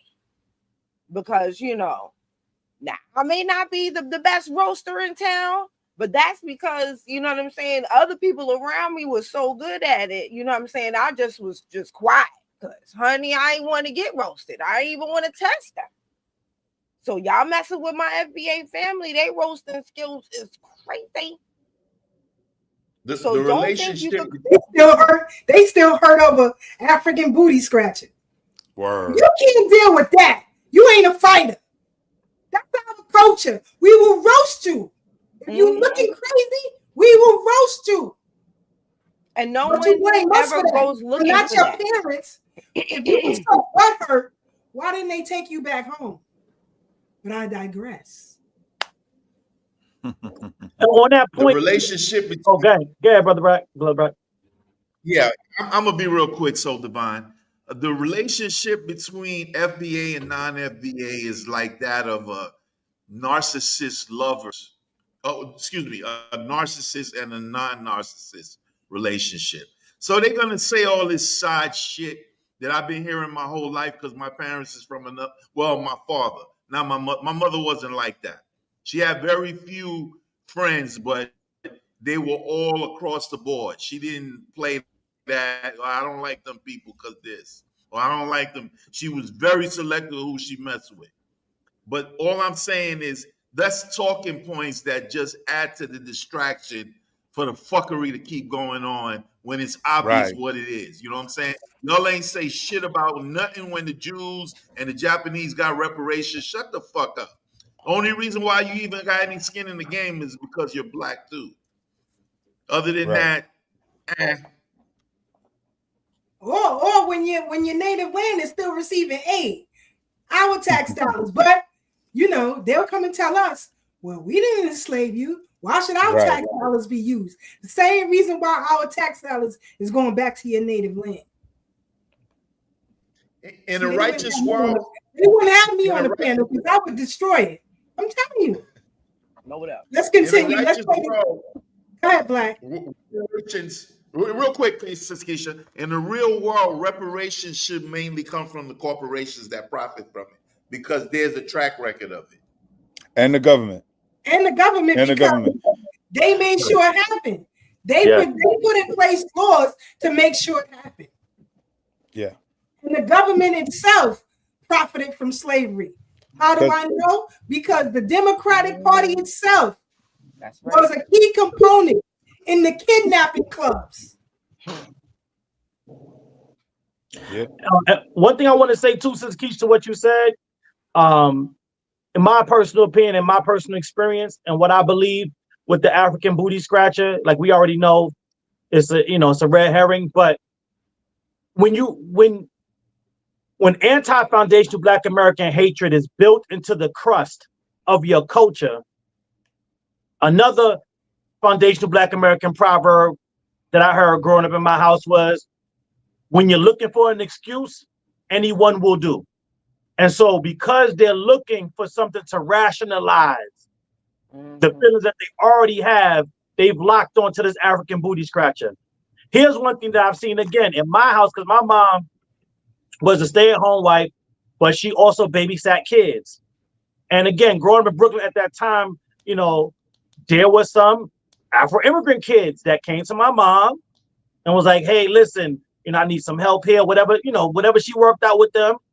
The bottom line is that she watched some of them. So some of them were our age, myself and my brother. So we grew up with these kids. And here's the thing that is left out of that conversation that I can't stand when I hear the excuse about the African booty scratcher. After we clowned you because your mother put church shoes on you to go to the playground. Word. Our families. Hey, Divine, you clowning now. You're not even. This is what we saw, right? You got your blue suede and we trying to play ball. But here's what happened, though. Here's what they did, though. Here's what our families did, and I can speak directly for mine. Here's what my mom did. Grabbed all the shoes and things that we didn't wear no more, and she gave them to those kids that she was raising like her own as their parents went to work and did the things they did. So not only did we give them things and clothing so that at least they had sneakers on at recess, my mom and my dad at the time cut hair. They also cut their hair for them when they came over. So we clowned you just as part of our culture, but we also helped you get right. And enough of them do not honor and acknowledge that. And that's what pisses me off the most about that fake ass argument that, and even if, let's say my family and no foundational Black American family did any of those things. Again, here is the false equivalent. You don't get to tell me in the country that my ancestors built that, you know what, when I came here, because you called me an African booty scratcher, that's why I cosplayed as you, entered into your politics, and undermine you from getting what your ancestors are owed. Those things don't add up, even if we did call you African booty scratcher out of spite and hatred. Those are not the same or equivalent. And that is what they're doing. We don't care if y'all make fun of us because you can't, right? We roasting back and forth. Y'all might have a good joke here and there. We gonna honor that and actually give you respect for that. But what we don't do is go over to your countries, enter your politics, and then undermine the native population there. We don't do that. And that's what they're doing now to us here and have been doing it for a long time, to again reference that article from Nego Digest that you read from, Sister Keisha. Brother Divine, you took me to a funny place as a kid. We had Caribbean family members, people we adopted in the family like your family did. I remember we was roasting my man Nigel, shout out to him. And somebody was just roasting him, and all he could say was dawa, you might have tink. That was the funniest shit you ever heard to this day. Cause just the accent, and that was his best comeback. Dawa, you might have tink. To this day. So when you said that, it took me back. And I say that because it's not us causing this division right now. Right. It's the Caribbean people. We embraced you. You in our home. And we accepted you. Like you said, our parents accepted you. You was welcome in our home. You ate at our tables. But somewhere along the line, signals got crossed because all of this came about because we was minding our business looking for the money that this government owes us. That's right. And then these people jump on board like, nah, y'all shouldn't get nothing. If y'all getting something, I want something too. Nah, get out of here. Get out of here now. Now you being greedy. We already fed you. We already clothed you. We let you in the crib, and now you asking for too much. It ain't just that. It's just the disrespect, like Sister Keisha said. We've been tolerating it for the longest. In the Pan-African movement, out the Pan-African movement, just to save space because we're confident in who we are. But now the disrespect is going too far, and I'm off my soapbox. Can I just add? It's not just that they're asking for too much. It's that they're asking for something that is not constitutionally possible. And that is the bottom line. Get legal on them, sis. It's like because we keep trying to tell you this is the only way. Do you know why it's taking us all this time? We have just figured it out. How to do it legally. Through trial and error, we have just figured it out. And it is not possible. We couldn't do it if we wanted to. Say that again. We couldn't do it if we wanted to. Rest in peace, Johnny Cochran. This is not a negotiable. That's right. Asking other people other than the freedmen makes it unconstitutionally sound.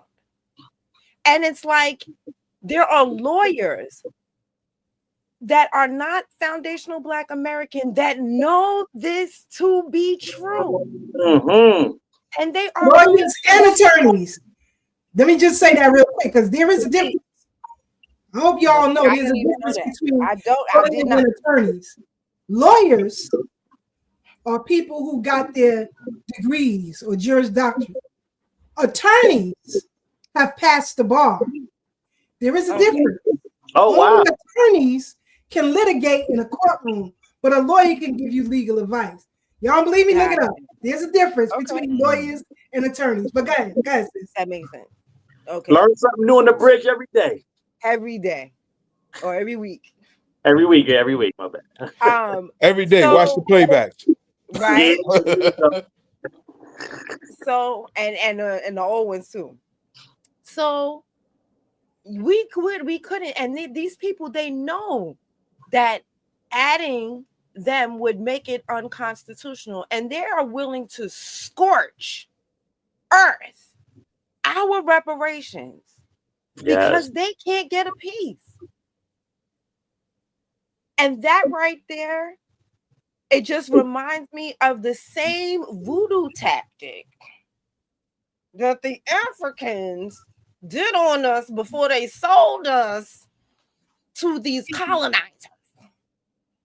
It's the same thing. It's like you're willing to just damn us in this life and the next because you can't get a piece. Well, we're going to stop you. And I really give no fucks that you can't get a piece. You have your claims. We're not involved in that. And with what you've done to us, we should be scorched earth on your claims. But you know what? We got enough. That's how we feel. We got enough of a fight on our hands. I ain't going over there putting my nose all in your business. I got enough with mine. And I don't understand why y'all don't got enough with yours. Y'all got a lot of business to mind too. Why y'all not minding your business? Because I think my mind is y'all business. And I'm gonna need y'all to get up out my business. And I'm gonna just leave it there. Let's get into this. I'm gonna try to push it past this dude because he got on my nerves too with the shenanigans. And the African Americans that live in America, part of the African, make it the 6 regions. So therefore, we have a direct coalition. Hold on, one thing. And No, let the brother speak. Let the brother speak. He hasn't had a chance to speak all night. He's been waiting patiently. Go ahead, G. Okay, bye. Have a good night, Mom. I appreciate you coming through. But when the Japanese got theirs, so only those who were listen, no, I want to say one thing. I want to hold on. I want to say one thing before you go. I want to say one thing before you go. A lot of what you said, nobody disagrees that Black Americans shouldn't get reparations. I myself don't disagree that Black Americans should get reparations. Majority of the Caribbean community does not disagree that Black Americans should get reparations. Hold on. That's a lie. What y'all said, there is disrespect. Hold on. I want to say something. There's disrespect, right? There's disrespect. But that disrespect, those same people that disrespect Black Americans, disrespect us. They disrespect us. Those same people from our communities that shit on Black Americans, call you Akata and all those things, those people are coons to us as well. They're the same people that when the revolutions took off, when we had our slave revolts, we left them out of it, or we killed them. Those are the people that survived. So the thing is that when you're talking about delineating, what doesn't make sense, and this is what I strongly disagree with, what doesn't make sense is that if the majority of us are on page with you, what is the purpose of, what is the strategic? What is the strategic advantage of delineation? There you go. Well, hold on. But do you know what delineation means? Hold up, bro. Hold up, sister. Bro. The courts are not in all our communities. Hold on. I just want to say something real quick. I just want to say, do you know what? Who knows what delineation means? right. No, you just made that up. That's not true, Elder. Let's be honest. No, it is not what it means. What it means, hold on, let me say this because hold on, no, because I don't want to take long. That brother still got the mic in the red shirt. Okay, let the man finish his sentence. Go ahead, let the man finish his sentence. Go ahead, brother. First of all, again, my name is Brother Tad. I love all y'all, man. I care where you from. That's my brother Sean B over there. He's Jamaican. That's Brother D. I know from the community, from doing work. This is my brother. We did something with our man Claude in the community. All of us do community work. Right?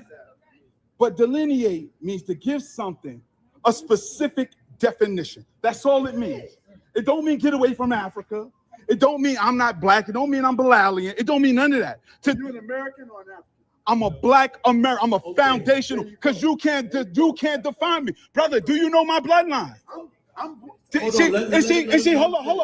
And this is what we mean about the Pan-African. He don't know my name. He don't know my parents. Right, but he's an elder, and I still gonna respect him. Right. He said he's an FBA too, but he actually. No, he said he could. He said he was qualified. But hold on. Let me say what I'm gonna say real quick because I don't want to make this long. I don't want to make this long. I want to give it some context. Dragging this shit on. Go ahead, bro. Go ahead, speak. Because what we're doing is we're mixing apples and oranges. Right. You asked an excellent question, bro. What's the strategy? Us being FBA is a political strategy. Now, as Black people, we keep thinking we this homogenized group, but we got different spiritual systems. We got different we got different practices across the board, as you opened up earlier. All we're doing is saying we do things a little different. We're all in here. Everybody who's a legal citizen, by law, I don't care what you say. Yo, if you're a U.S. citizen, your U.S. passport says American, right? We're not gonna argue that. When we talk about Black Americans, those who stood in the way, whether it's a Barack Obama or Kamala Harris, they're by legal definition Black Americans. Do they have the legacy we have? No, which means they still don't have the same interests. Of course, they work for the superpower that's oppressing all of us, our original land, homeland, whatever, right? But how did this conversation come? Because people constantly said Black Americans have no culture. Who said that? Fat Joe said that shit. Busta Rhymes said that shit. Right. But hold on, brother. Hold on. Let me say this. You're right. No, listen. I don't agree. But listen. We also don't agree. I know y'all don't. That's why I ain't got no beef with y'all. But what I will say is they got power and influence. That's why any organization meeting y'all have. No, listen, because we're gonna spit facts. Any organizational meeting any of us have, we always got a low turnout. I don't give a fuck what nobody say. Somebody tell me I'm lying. We fight for black people, but black people don't show up because they listen to the celebrities. They listen to the celebrities. We got to start to understand what power is, how to manipulate it, and use it in our benefit. Join us on Patreon and become part of our. Woo, child. Go ahead, Tad. Woo, child. I was tired of all them niggas, tell you the truth. That elder who said he could be FBA.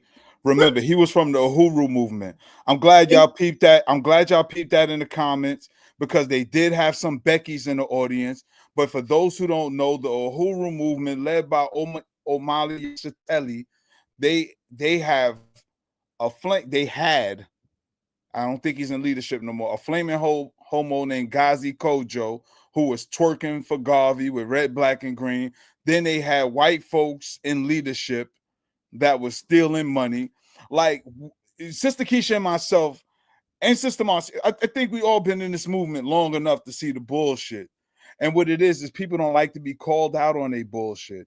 Because I swear, if I was more familiar with Memorandum 46 that they showed in the beginning, it started out hostile by insulting us, saying we don't know who we are and we're government operatives to undermine black people when we're the epitome of blackness around the world. So it was just so much more I wanted to say, but I was getting frustrated. Brother Devon, what did I tell you when I left? That was some nigga shit, right? Yeah. It reminded me of standing on the corner arguing about Jay-Z and Nas. That's what that was. That wasn't a meeting of the minds. And if y'all can remember in the beginning, I said, look, we all here. Let's not make no assumptions. Let's have a conversation to get understanding. But they didn't want understanding. They made assumptions that Black Americans, foundational Black Americans, don't know who they are, that we're mistaken, that the government is somehow lying to us about who my great-grandmother is. Like, I'm really relying on, like, I knew both of my grandmother's mother. I knew both of their mothers.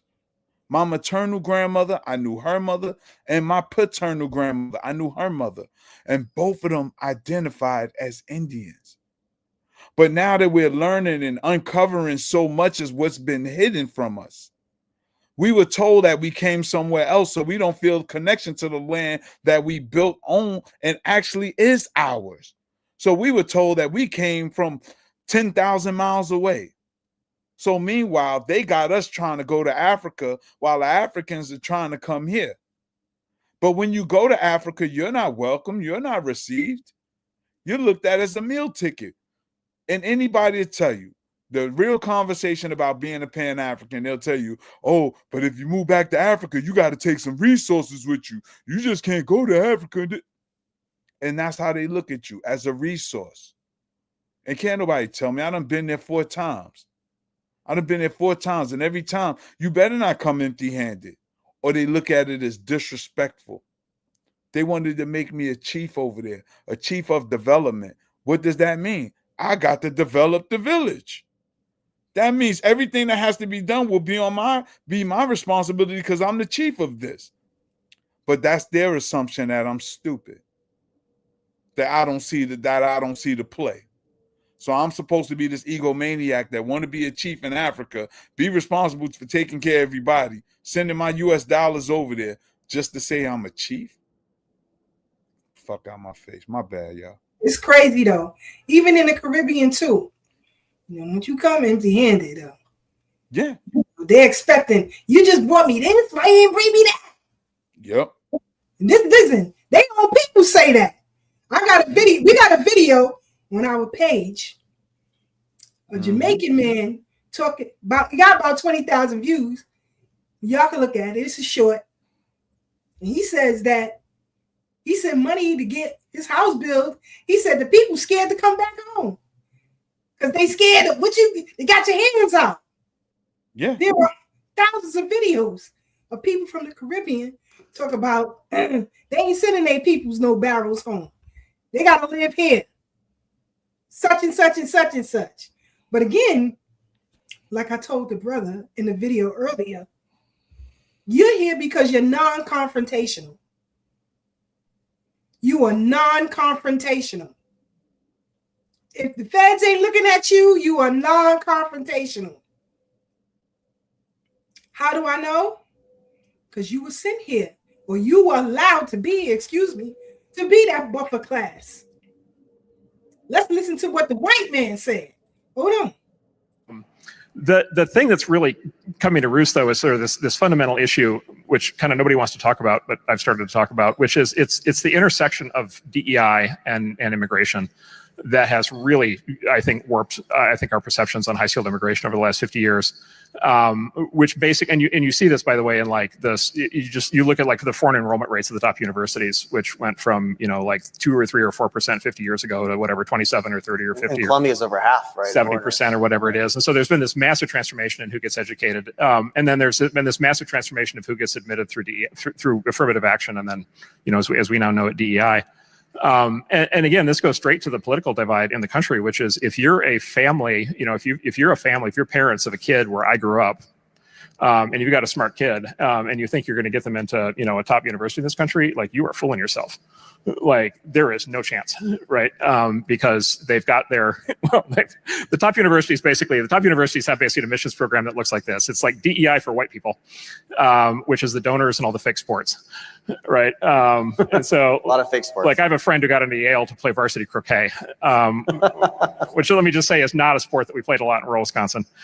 And then you've got DEI generally for the other groups, and then you've got this immigration influx, and as a consequence of that, like it is nearly impossible for somebody coming from like a Midwestern or rural background or Southern background to get into the U.S. By the way, this doesn't just affect white people. This also obviously we now see how it's affecting Jewish people, but it actually also affects African Americans. In a very interesting way, which is actually both the universities and the corporate employers are literally, this is true, they literally import Africans so that they don't have to hire African Americans because they still count as black. There was a great story. The thing that woke me up to this, there was a story in the New York Times 20 years ago about Harvard.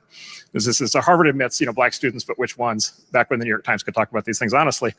And it quoted actually Henry Louis Gates and Lonnie Guinier at the time at Harvard Law School, basically observing that African Americans were not benefiting from an affirmative action because Harvard had figured out that they could import Nigerians. Right. And again, it's just like, great. The Nigerians are great. They're very smart. They're very productive. It's fantastic. All other things being equal, you'd like to have as many of them in your country. But like, is that really why we're doing, the set aside programs? And so like, there is this really fundamental question, which is like, what level of untapped talent exists in this country that a combination of DEI and immigration have basically cut out of the loop for the last 50 years? And how long can we have this, story to everybody in the Midwest and the South that says, sorry, you're, because of historical oppression, your kids are SOL. This is the angry populism people are worried about that's affecting our politics. Yeah, like what do you do? Like what do you do? Like from this is what I've really come to appreciate from growing up in the one place and now being in the other place, which is if you're in the center of the country, you're just like, wow, these people really hate me. They really hate my kids. Like they're really out to get me. And like that's just such a toxic dynamic. Like that's a very, very, very bad thing for that to continue. Again, we are doing what we're supposed to do. Everybody is against us. Everybody. We got to fight everybody. Yep. This is just a fact.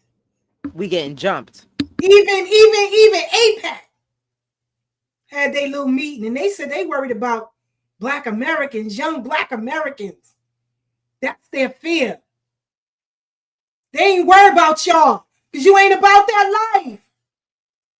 Ask yourselves, were my parents freedom fighters in this land that they live in? Knock it off. Like again, I don't have to stand on nobody's shoulders. I got my own family. Back in the days in 50s, early 60s, you couldn't get an ambulance to come through these neighborhoods. But my Aunt Brenda made that happen. Where was your parents at? Where's your freedom fighters at? In your own family. They don't exist? Then start with you. Get on code. I just put my money where my mouth is on a short film for Marcus Garvey that's now available on Amazon Prime. When they were crowdfunding for this film, where were the Pan-Africans at? You always want some shit for free. Always. That's why you're ineffective. And we just had enough. And that's why the leadership tried to hold on for so long, Brother Tad, because they know we saw the BS for what it was. But again, I'm going to end tonight with this clip right here. We'll come right back and we'll give our final thoughts and commentary. Monster this Halloween? It ain't hiding under your bed. It's the tether trying to crawl into your skin and live your life. Jordan Peele warned you and us, there's always somebody lurking underground, watching your every move, waiting to swap places. That wasn't fiction. That was prophecy. Because foundational Black Americans built the rhythm, the flavor, the language, the whole damn cultural frequency the world moves to. And what's been haunting us since the beginning? People who want to steal that shine and put our face on their mask. Think about it. They ask, where's your culture? While rocking our slang, our beats, our braids, our barbecue. That's not curiosity, that's cosplay. It's Halloween every day when you're a tether. Flip-flops on, pretending to be regal while side-eyeing the very people they imitate. Foo-foo in one hand, oxtails in the other, calling us lost, while they stay lost in our playlists. And the spookiest part? The replacement game. Nigerians pushed into corporate boardrooms as the new model minority. Caribbeans put in place to run our cultural institutions. Native Americans teaming up with outsiders to erase us from our own homeland. White folks bleaching out the narrative so hard they'll call us Afro-Indigenous, while ignoring that they're Siberian European hybrids with blonde hair and blue eyes. That's the real horror movie. Foundational Black Americans getting replaced in our own story, while the tethers rehearse our lines. But here's the truth the shadows can't kill. You can mimic, you can mock, you can march in our costumes, but you can never manufacture melanin memory. You can't fabricate the soul that came out the Delta, the gospel wail, the jazz improvisation, the hip-hop freestyle that shakes continents. That's not imitation material. That's ancestral encryption. So as we kick off this month of FBA horror, remember, the real boogeyman isn't hiding in a closet. It's sitting on TikTok live, arguing in flip-flops, claiming your culture while begging to eat at your table. They'll call us shadows, slaves, akata. But the only thing they fear more than our presence is our proof. And that's why they copy. That's why they tether. That's why they haunt. Because deep down, they know. Foundational Black Americans aren't just survivors in this horror flick. We're the writers, we're the directors, and everybody else, just background actors in our haunted house. So welcome to night one of FBA horror. The tether's mask is slipping. And the scariest thing about a shadow, when it realizes it can't exist without the light. The scariest monster this Halloween.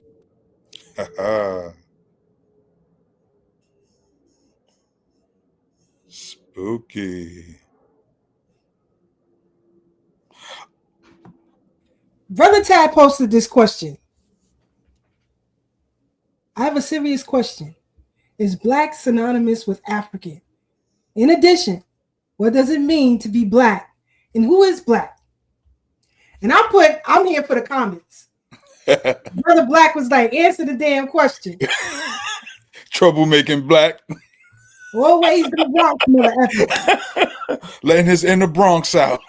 Can't help it so.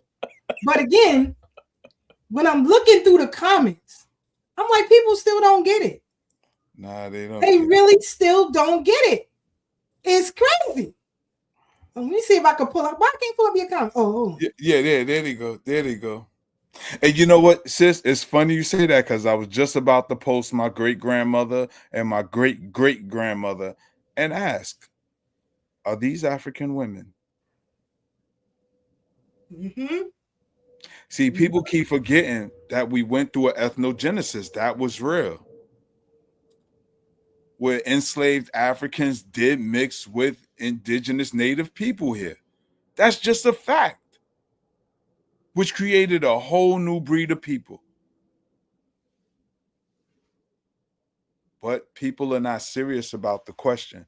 People are not serious. You know why? Because now you have to think about it. These questions weren't posed by the master teachers and the grandmaster teachers. And those who did pose it was dismissed. Only when it was feel-good history. Because you see how everybody will take our accomplishments and claim it as theirs, even though they ain't have a nickel in the quarter. Say, yeah, man, because we created the gas mask, man. We created the traffic lights, man. We create everything and ting. You know, even when I was in Africa and, you know, I was in the village and they didn't really have many stoplights. We came to a stoplight. I said, you know who created that? They said, no. I said, a black man. I said, for real? I said, yeah, a black man made that traffic light. But these are things that's not being taught over there. So when people keep saying black people don't have a culture, outside of everybody having a culture, shit, your job has a culture. Everybody has a culture. What are you talking about? That's the dumbest shit we heard. But don't try to minimize hip hop, which is the biggest musical genre in recorded history. Don't just try to minimize that and say hip hop, how we dress and all that. Let's talk about the inventions. Let's talk about the great scientists. Come on, man. Stop the foolishness. Charles Drew, Henrietta Lacks. Who else we got? We got so many people, it's hard to keep up. It's so many people that create, Black Americans that created inventions that changed the world. Top flight of the world, Craig, the world. Hey, you know what, Brother Tad? To piggyback off of what you just said, I hope that this was all one big psyop, because even Brother Malcolm said back in the day, the most dangerous agency of the United States government was the USAID. So let's hope this was a propaganda mind fuck that fucked all of us up, and we can recover when this fifth dimension flash happens. Wait a minute, pause. Hold on. Get him, sis. Hold on. What you mean this whole thing is a psyop? Explain. Listen, all I'm saying is most non-FBA people who come here, because of the dynamics of how the United States is structured, and to a lesser or greater degree, a lot of Western Europe as well, it allows people to come here who disrespect the natives. But isn't that the same thing in Australia and in Papua New Guinea and places like that? The original people were marginalized to the max, and it was all done on the strength of white supremacy. So that's my foundation where I'm coming from. But it was white people doing it. That's white supremacy. It wasn't black people going to Papua New Guinea or Australia trying to impress. And that's why when I said that, I said the United States and Western Europe for the most part. I didn't include. I was including places where black people are versus those who went there and then marginalized the people who were there already. But that's what we're dealing with, Black. We know the white man doing white man stuff. People that fled. I'm hoping when the fifth dimension comes, the flash, that we can all, there's going to be a remnant of us who are all going to get together and organically get along, because that's the way it's supposed to be. And it ain't going to be all of us, at least immediately. I yield. I hear you, but I disagree. Right, because we was already trying to get along with people. If I'm no longer here, because tomorrow's not promised to any of us.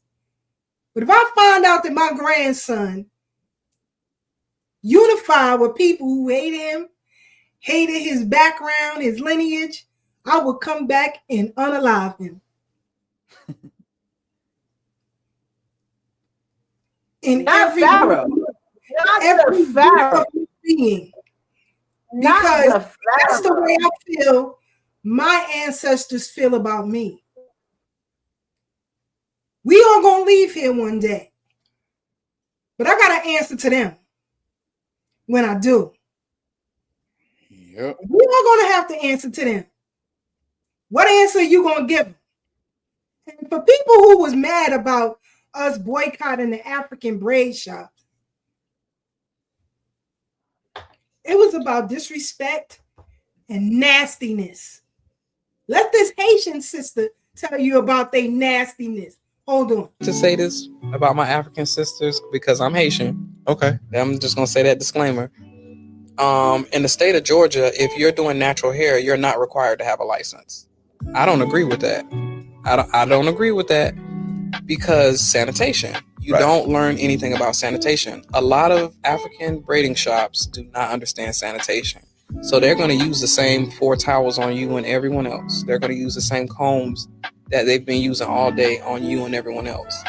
The state board says if a comb hits the ground, you shouldn't even use it. They don't know that. So I've seen so much staph infection from hair braiding shops. But I just tell people now, just be careful. If you can bring your own towel, bring your own towel. If you could bring your own rat tail comb, bring your own rat tail comb. Because that'll force them to have to use your product. And I hate to say this about my African sisters because... But again, we supposed to just go to their businesses, even though you can come back with sores in your head. Bleeding pus sores in your head. We should still support them. Even though when you go in there, they'll be disrespectful to you. We should still support them. It's a wrap. It's up for everybody. I don't know what people don't understand. It's up for everybody.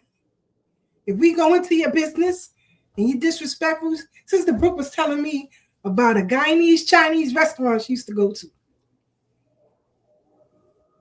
Just the disrespect. I tell you, got it, Sister Brooke.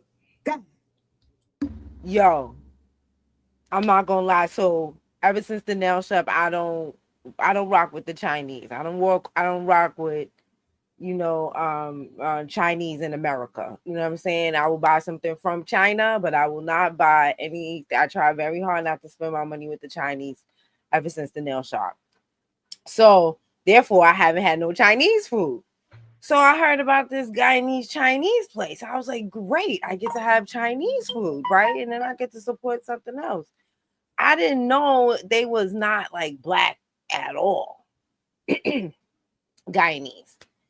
And not even like a little mix or nothing. And so when I go in there, I mean, he was so rude on the phone. And then it got to the point the last time I went, I was like, just forget the food, yo. I just walked out and I never went back. And President Devine told me it's closed because he also has had his own experience, his own racist experience in the Guyanese Chinese place. So Devine, is she telling the truth? Did you have your own experience? 100%. In that same exact, which is crazy. Obviously, this is long before I had the pleasure. You don't even right. But I used to eat there at that same place. Yes, and what's crazy is that's the first time in my life I heard the ethnic slur Dougla, because I went in there and it was a young lady that was, some Guyanese person in there, family member, and they had her on the register. I walked in and, I ain't going to try to brag, but the Foundation of Black American swag hit a little bit and she was choosing up in there. And so, and the dudes in the back, you know what I'm saying? You could see them, I'm used to the hater stare and all that. So I'm like, okay, they just a little mad or whatever. But as I was walking out with my food, I went in there, got me a jerk chicken fried rice, and it was delicious. They could cook. I'll give them that. They could cook. So I ain't gonna take nothing away from them. But as I'm walking out, he was like, "Oh, what you trying to do? You trying to get out here and make Dougla children?" And I was like, "What the fuck?" So the next time I went in there, I was like, "What's Dougla?" And she was like, "What?" I was like, "Yeah, what does that mean?" And she was like, "Why are you saying that?" I was like, "Yo, last time I was in here, the dude from the back came up. I don't know if clearly you didn't hear it, but he said out loud, 'Oh, what are you trying to do are you trying to make some Douglas children? She's like, oh yeah, that's a term that refers to Guyanese people that are half black and half Indian. And she was like, and most times it's used in a derogatory way. So she said, I didn't hear it, but I'm glad you said that. So I can have a conversation with him about it. But yeah, they was on some hating shit, and they was mad that she was she was looking like she was going to choose up. It wasn't even she wasn't even giving. We didn't do nothing too crazy. You know what I'm saying? It didn't even go far, but just off the strength of the possibility, they was on some shit. But they went direct, not to just off her body language towards you alone. Not on some though, but not on some he's ugly or he's not your style or whatever. It went directly to a racial, you know what I'm saying?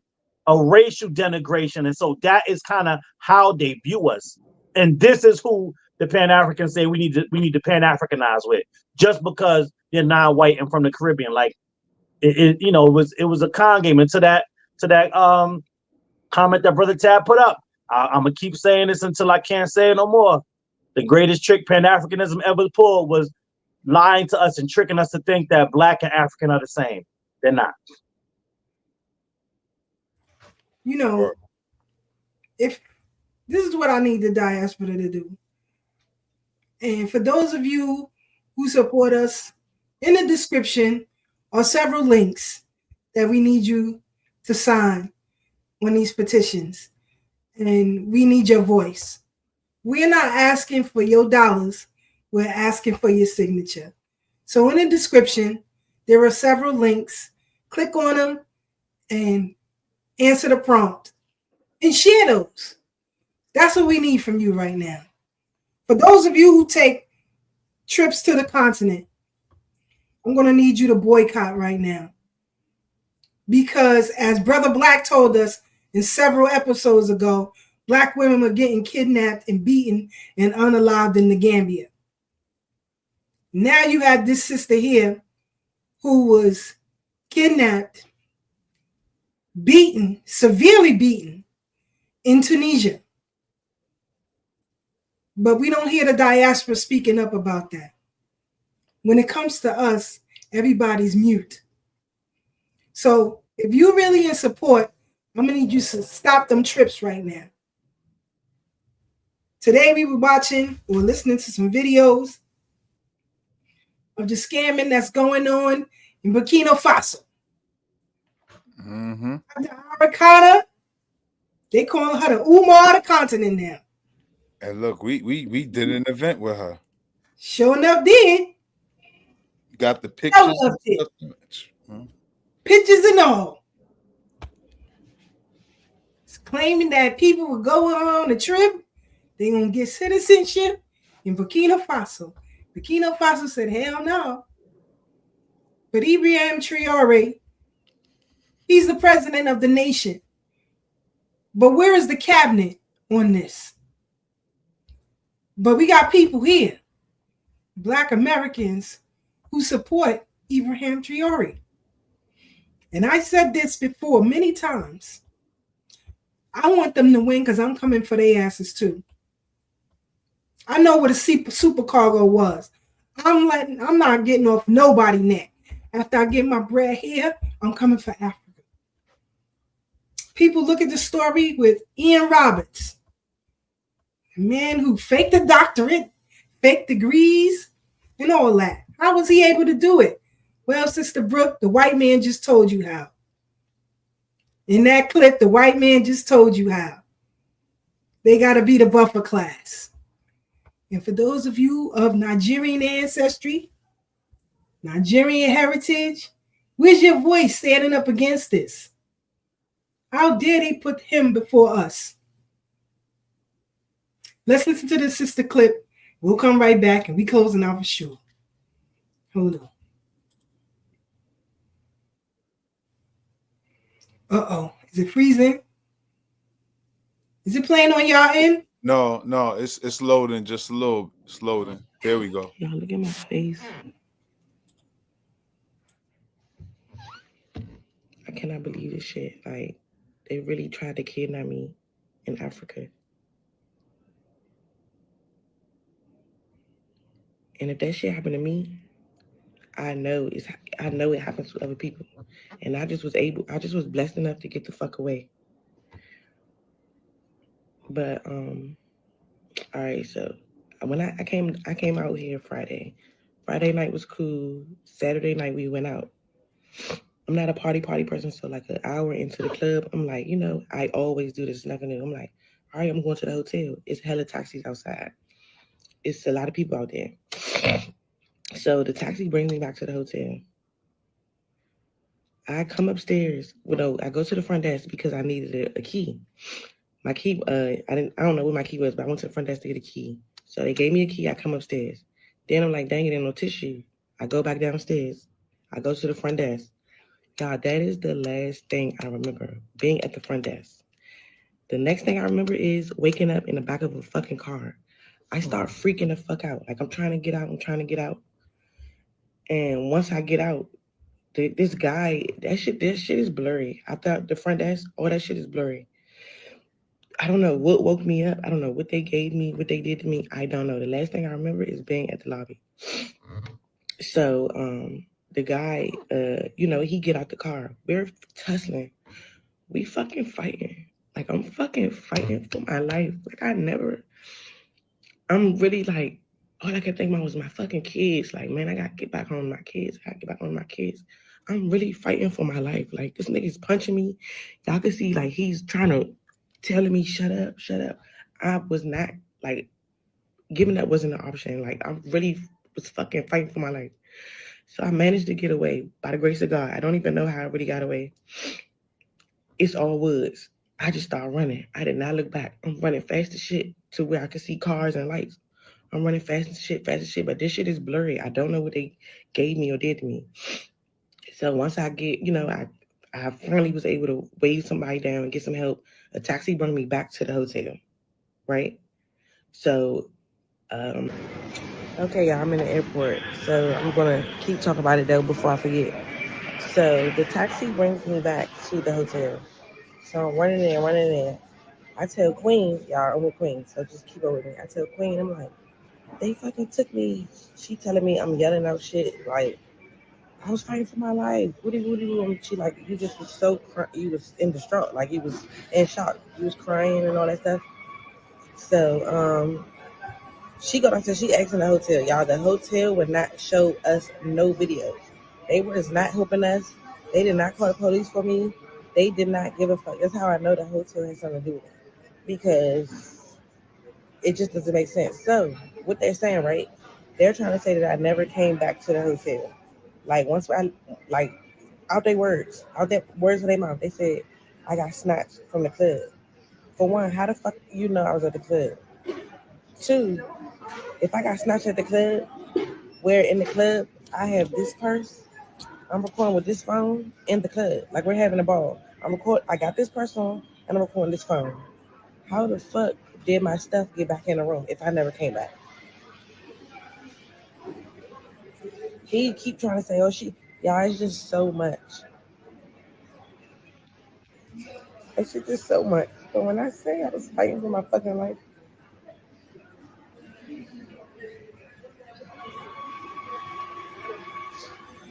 like, they did not expect for me to make it back to that hotel. I was never supposed to come back to that hotel, yo.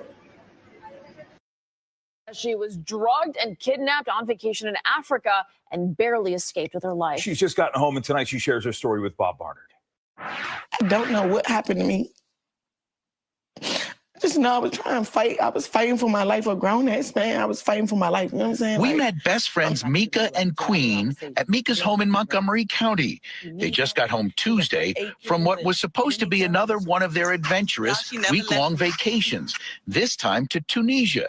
That's in northern Africa. It was traumatizing. Like, even here, like now, like she got her own house, I got my own place. We stayed together. Like, we still scared because it's like, I don't even know what happened. I don't know how it happened. I don't know if y'all. Mika says this past Saturday night, after returning from a club, she was drugged and kidnapped from her hotel after going to the lobby to get some tissues. The next thing I remember, I'm in the back of a car.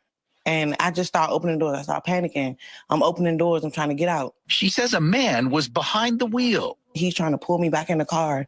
I'm yelling, help, help, somebody help me. He's covering my mouth. That's where these scratches are from. He punching me all right here. I don't know if he thought he was gonna knock me out, but I kept fighting. It was nothing. It had to be angels or something with me for me to, it's a grown man. He's punching me in my face, on my forehead, and both of my eyes, he's punching me. So I'm like, I just kept thinking I gotta get back home to my kids. Like, I just gotta get back home to my kids. So I just kept fighting. We're fighting. He's hitting me. We're gonna blow for blow. He's hitting me. I'm hitting him. Queen was back at the hotel, the Penthouse Suites Hotel in Tunis. This is from its website. She says they were less than helpful. And I'm running around the hotel looking for her. And like, bro, y'all want to tell me where she is? Like, what's going on? What's going on? And they started telling me like, oh, she left with this person, or she left with this person, or she made a friend. And I'm like, how can she make a friend? She doesn't speak these languages. Mika has 2 black eyes, scrapes on her arms, and other injuries. She was able to get away and frantically make it back to the hotel. All I could do was like go and try to get help and go downstairs and beg for help and beg for help. Like, please, y'all help me. She was hurt. Please help me, please. I have videos. They're like walking away. They like, this didn't happen here.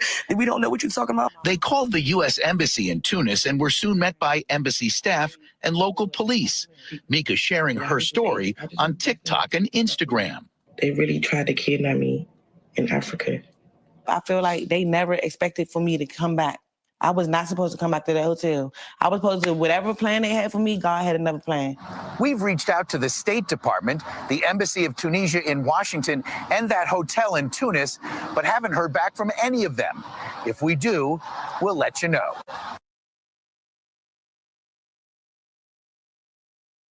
Like Malcolm said, the most unprotected, the most disrespected is the Black woman.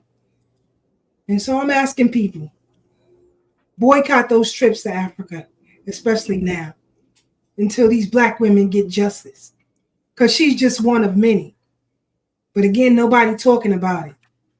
Meanwhile, we can get invited to events where Beckisha is sitting up in the front, laughing and grinning, while dysfunction is going on. Laughing and grinning, as Black said, dysfunction going on. That's why I said they all the goddamn ops. All the goddamn ops. But for those who don't know what we're talking about, check out the last episode so you can see exactly what we mean. We've come to the end of our program. Brother Divine, your final thoughts and commentary. Man, a couple things. Before I say any of my last commentary, I just wanted to make sure I brought some attention. We talked about, you played the clip about Jamal Bowman. I just want to, if I can, draw some attention to our brother Marcel. This is the hat I'm wearing. I'm a throwback. My brother Marcel, who ran for Congress, but during that time and after that time, run up against the Democratic powers. He was going up against Jim Clyburn in South Carolina, and he was targeted. And they took his job, kind of tried to paint him as the angry Black man, even though he was Dixon, right? Marcel Dixon. Marcel Dixon. Okay. Greg Marcel Dixon. And in South Carolina, he has a online on certain pages. He has a GoFundMe up right now where he is fighting back against the white women that came for his job and labeled him, and we believe targeted him because he decided to stand up and fight against the machine down there in South Carolina for his people. So he is asking for help and our support in his legal journey against the state of, I believe it's the school board down there in South Carolina. So that's what I first want to highlight. The next thing I wanted to say was, this is why I'm so proud of the Foundation of Black American Grassroots Movement, that wherever and however we can, we shut down all the narratives around the gender war bullshit stuff. Because of stories just like this. See, the feminists will take that quote that Sister Keisha just said about the Black women being the most disrespected in this country, and they'll purposely leave out the second half of that quote in the speech. Where Malcolm says, that's why us as Black men, that anybody that disrespects our sisters, we are able to put them 6 feet in the dirt. And so there has never been a time where Black American men have not fought alongside and protected our Black American women, and we are keeping that tradition alive and well in this current movement. So that's that. I'm going back to the meeting to fully close it out. I want to talk about the concept of denationalizing. We know what denaturalization is, but these movements have been put in place to denationalize us with terms like Babylon, right? And the concept of us just being lost Africans. And when we talk about the U.S. aid and things of that nature and their disposition and their attitude toward our homeland, if they could denationalize us and get us not to care about our homeland, then it can become a free-for-all where nobody criticizes you for taking without giving back. And you can view this as a transient country where no one's able to take ownership of it, and you can take whatever you want from it, and no one looks and says, hey, what are you doing? Like Brother Taz said, we've invited these people into our home, and we fed them and treated them like family. But the one thing even if you lived there as a child, the one place you don't go after a foundational Black American mother has cooked the meal that she's about to serve is you don't go in her kitchen. And what we found is that a lot of the Afro-immigrants that we invited to our homes got up, walked into the kitchen, and started making their own plate like they lived there. And that's where the disrespect has come from. And another a video that Sister Keisha sent us in the back channels was by Judge Joe Brown. And if you haven't seen it, I implore you to take a look at it. It was about talking about Karenga, who is somebody, I ain't gonna say no names, that is still being elevated in Pan-African circles to this day. And Judge Joe Brown said that he was in on a case, and when he was listening, he saw faces that he recognized from his time in school, and when they were organizing to have Black studies that was then co-opted into African American or Africana studies, right? And he said he saw, when he finally got the head count down in his mind, he saw that there were more agents in some of these organizations that were going around the college at that time than actual members. And that's something that we're going to be on the lookout for, and we have to protect ourselves against in this movement. Because like I said, either you're an agent or you're an agent of the state of your own mind. And we're finding that as we go into these meetings, into this Caribbean corner and Pan-African corner like we went to on Utica. And in my opinion, one of the most nefarious things that bi-ethnic sister said, and that came out of that meeting, and this is something that we're doing no longer, for the record, up front, is that she implored and asked us to give a level of a benefit of the doubt to that room because they got it, and that they were already on our side. And it's that very same benefit of the doubt that has hindered us and been a detriment to us, because as we saw in that room, imagine, y'all heard it, now we experienced and saw, y'all saw a sample size of it. Imagine us giving that room the benefit of the doubt that those are allies. If those are allies, I don't want to see the enemies, because they're enough. They're enough opposition. But they were imploring us to give them the benefit of the doubt because they get it.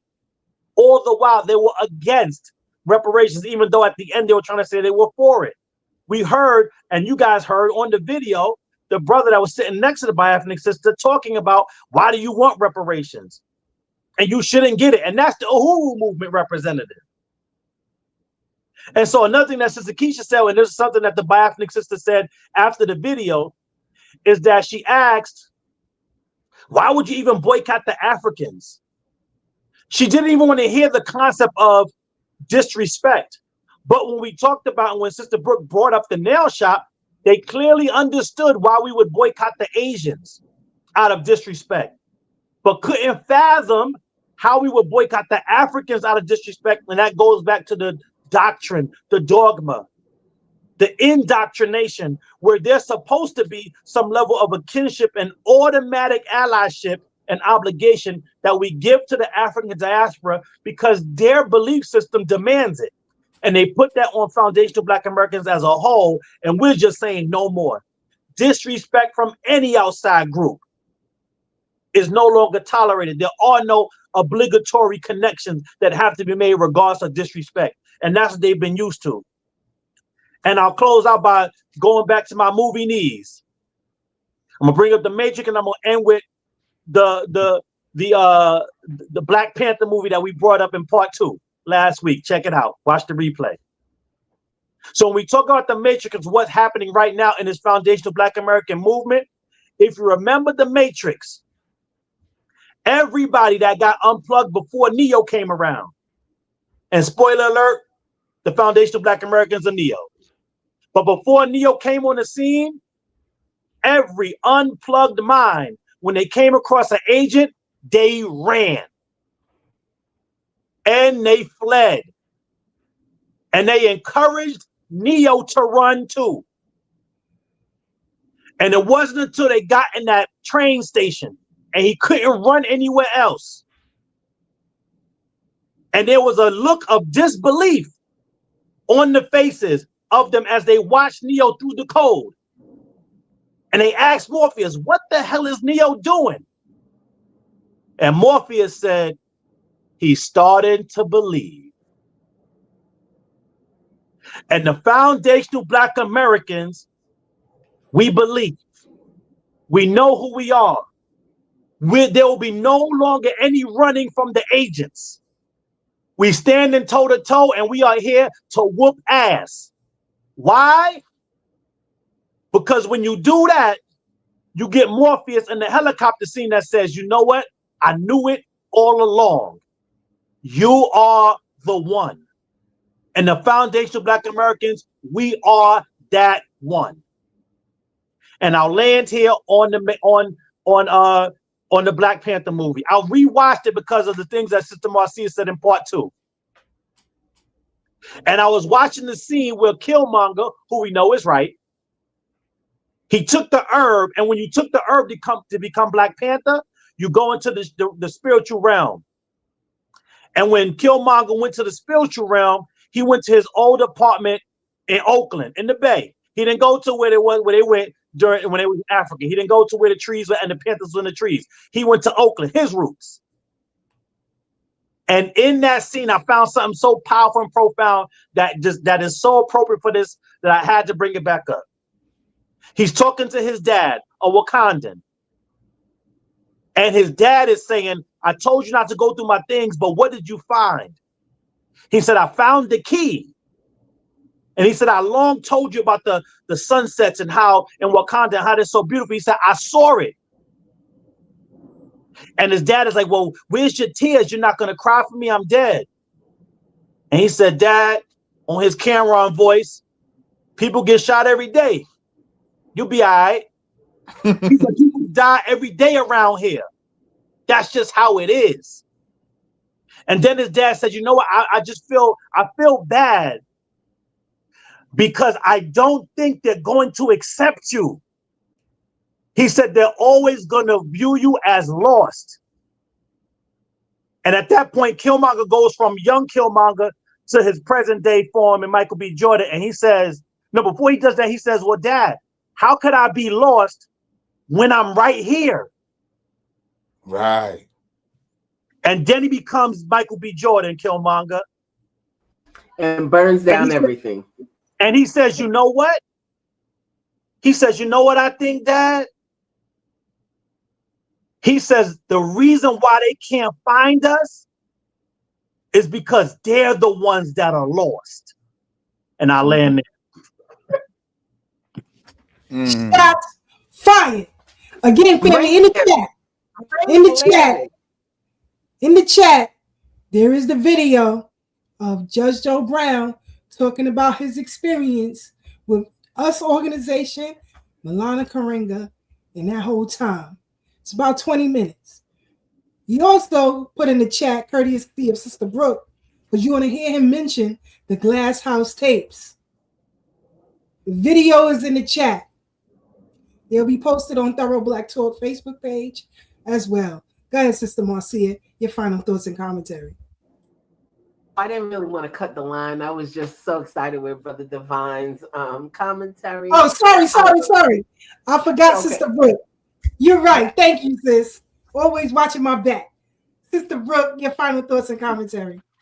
Man, listen, I feel like he felt last week. Like, why you make me go behind that? Lord Jesus. Yo, when he said that shit about we awake now, my whole skin raised up. I mean, it's like I felt that shit.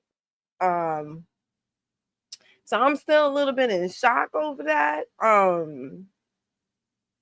But that was some real shit. Okay, let me just do my last little note. Sorry, I'm still thinking about what he said.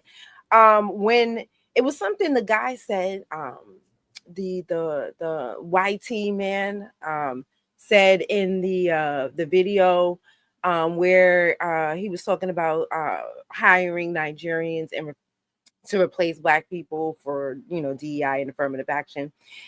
He said something about cheating and fake sports. I didn't catch that the first time. I've seen that clip a few times, and I never caught that before.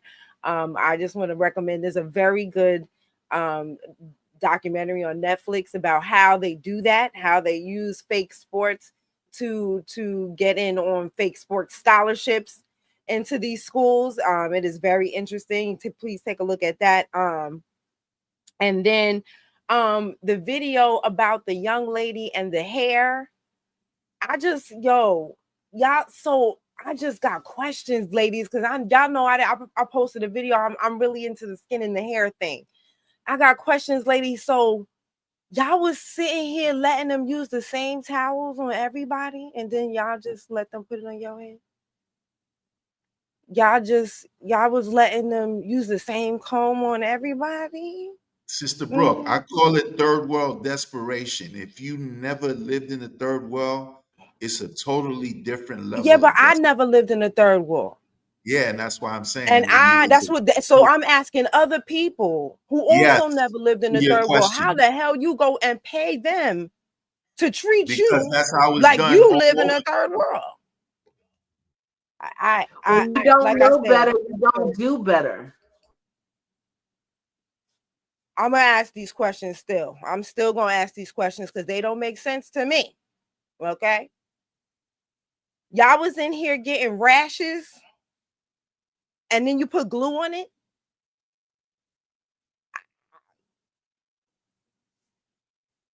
Yo, that's crazy. That's crazy. See, I don't have to. There's not a day in my life where I have to boycott an African braiding shop. You know why? Because they never got a red cent from me.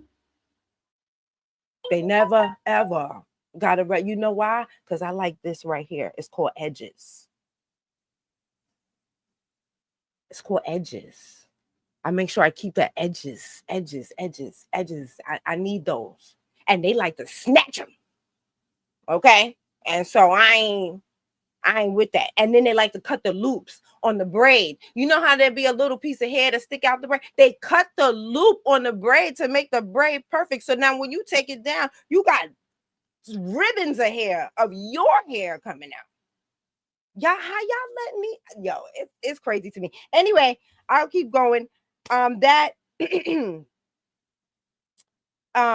moves into my last point about the woman around the mulberry bush. Remember, she started initially when she started speaking, and that was before you got there, Brother Tad. She was talking about how, or maybe before you started filming, she was talking about how the Africans are disrespectful and how they are rude. But she still didn't understand why we would want to boycott. And here's the thing, guys. If you want to be treated badly, which it seems like you like it, because this is the problem that we're having here. We're saying we don't like bad treatment, right? Like, okay, for instance, there's this video, right? There's a video of this woman where she had dropped her kids off at this school.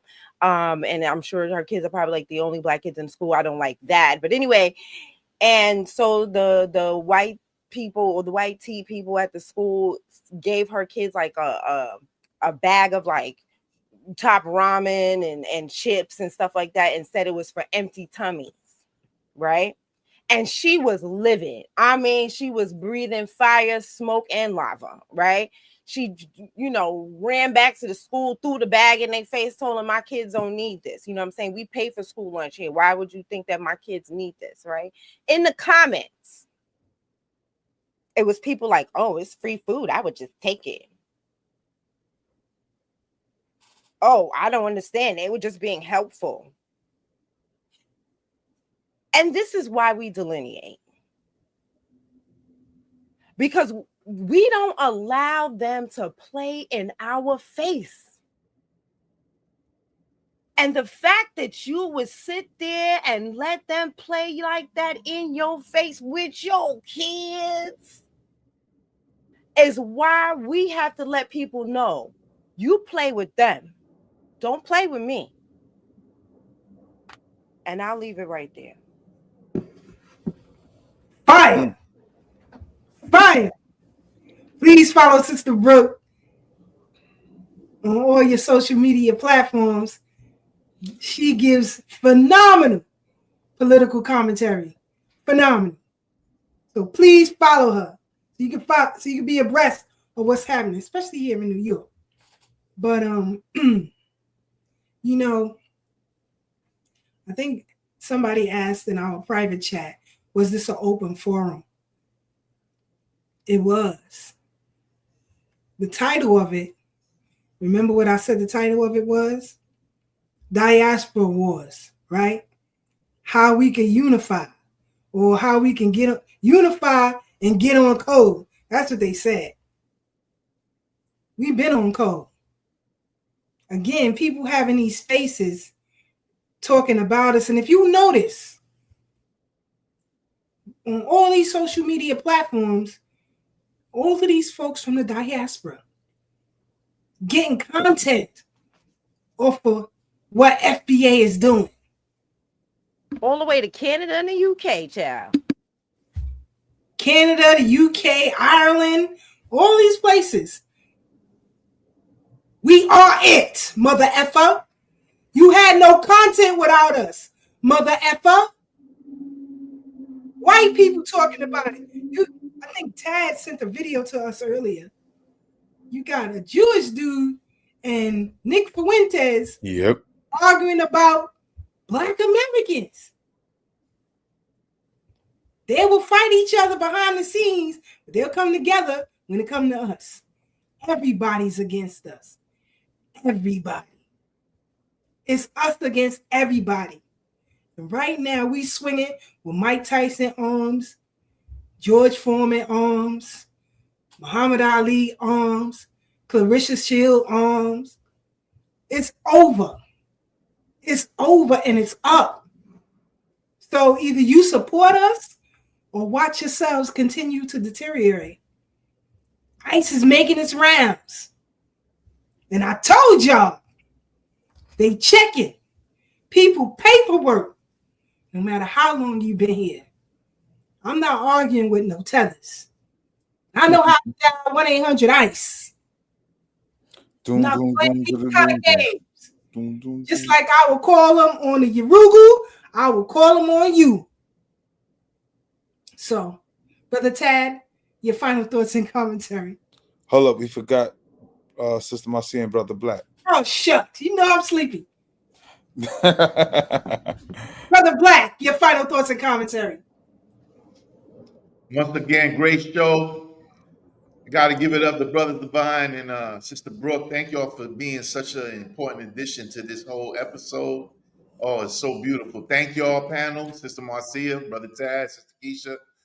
Oh, man, I learned so much, and, there's always more to learn. With that said, the topic is one that keeps on giving back to itself. It's a real thing. I'm glad for delineation, glad to be on the winning side. and we just keep going. And hey, you know, like you said, time is up. So, you know, I mean, y'all know I'm usually verbose, and I don't really got a lot to say because there's so much to say, and it's not really, you know, 2 minutes ain't gonna cover it. So basically, just keep on doing what y'all doing. If you know what you're doing is right, and you know, you got that left jab from Foreman and that right from Tyson coming. You can't beat that one.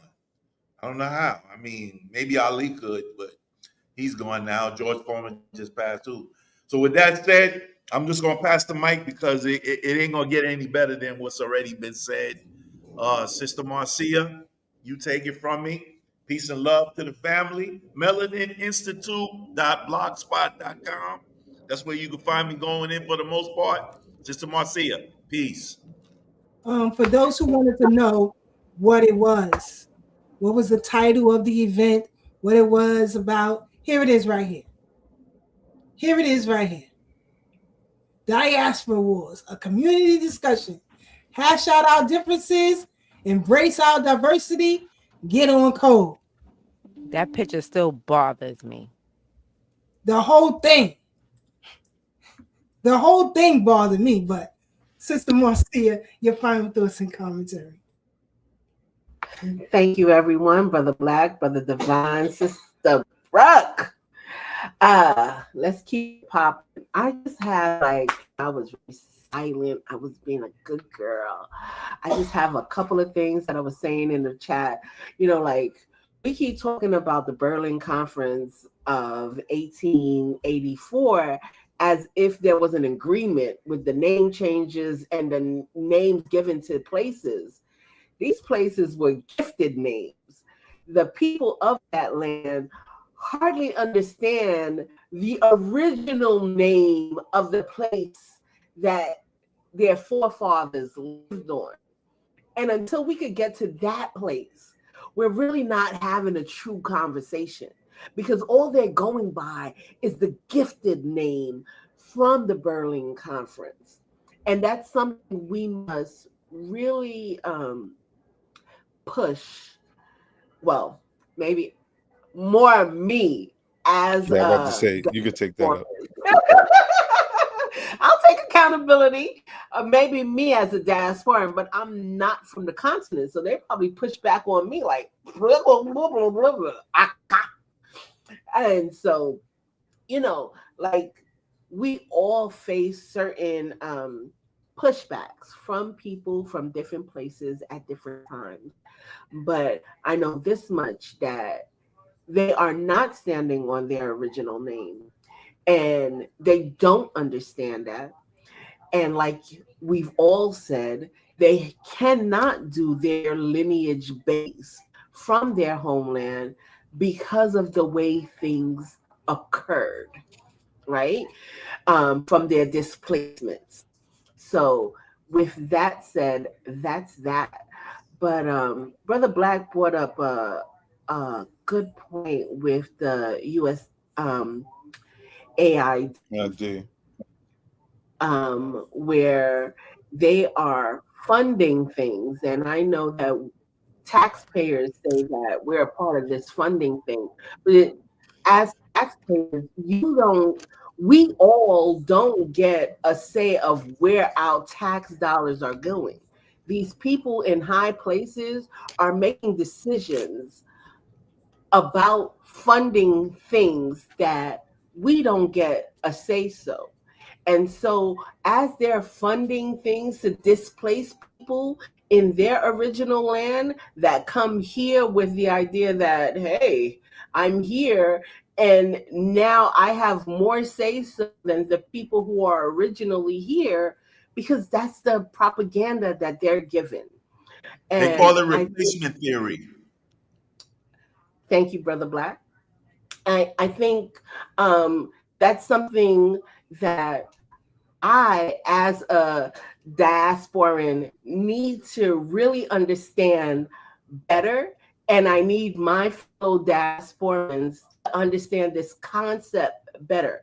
Because I, as a diasporan, or a child of a diasporan, I'm a little different.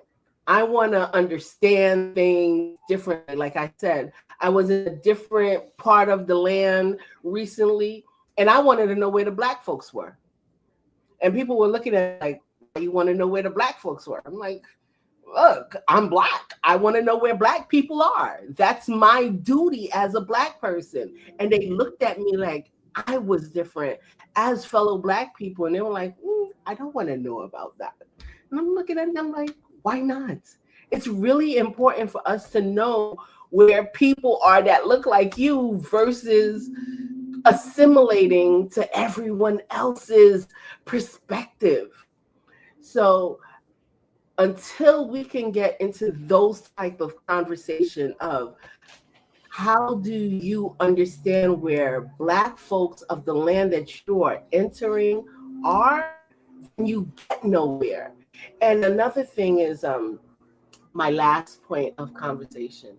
My parents come in the late 60s, early 70s, and as they're coming in, U.S. factory work is leaving, but they get an opportunity to get factory work. And one of the things I know that my family talks about is that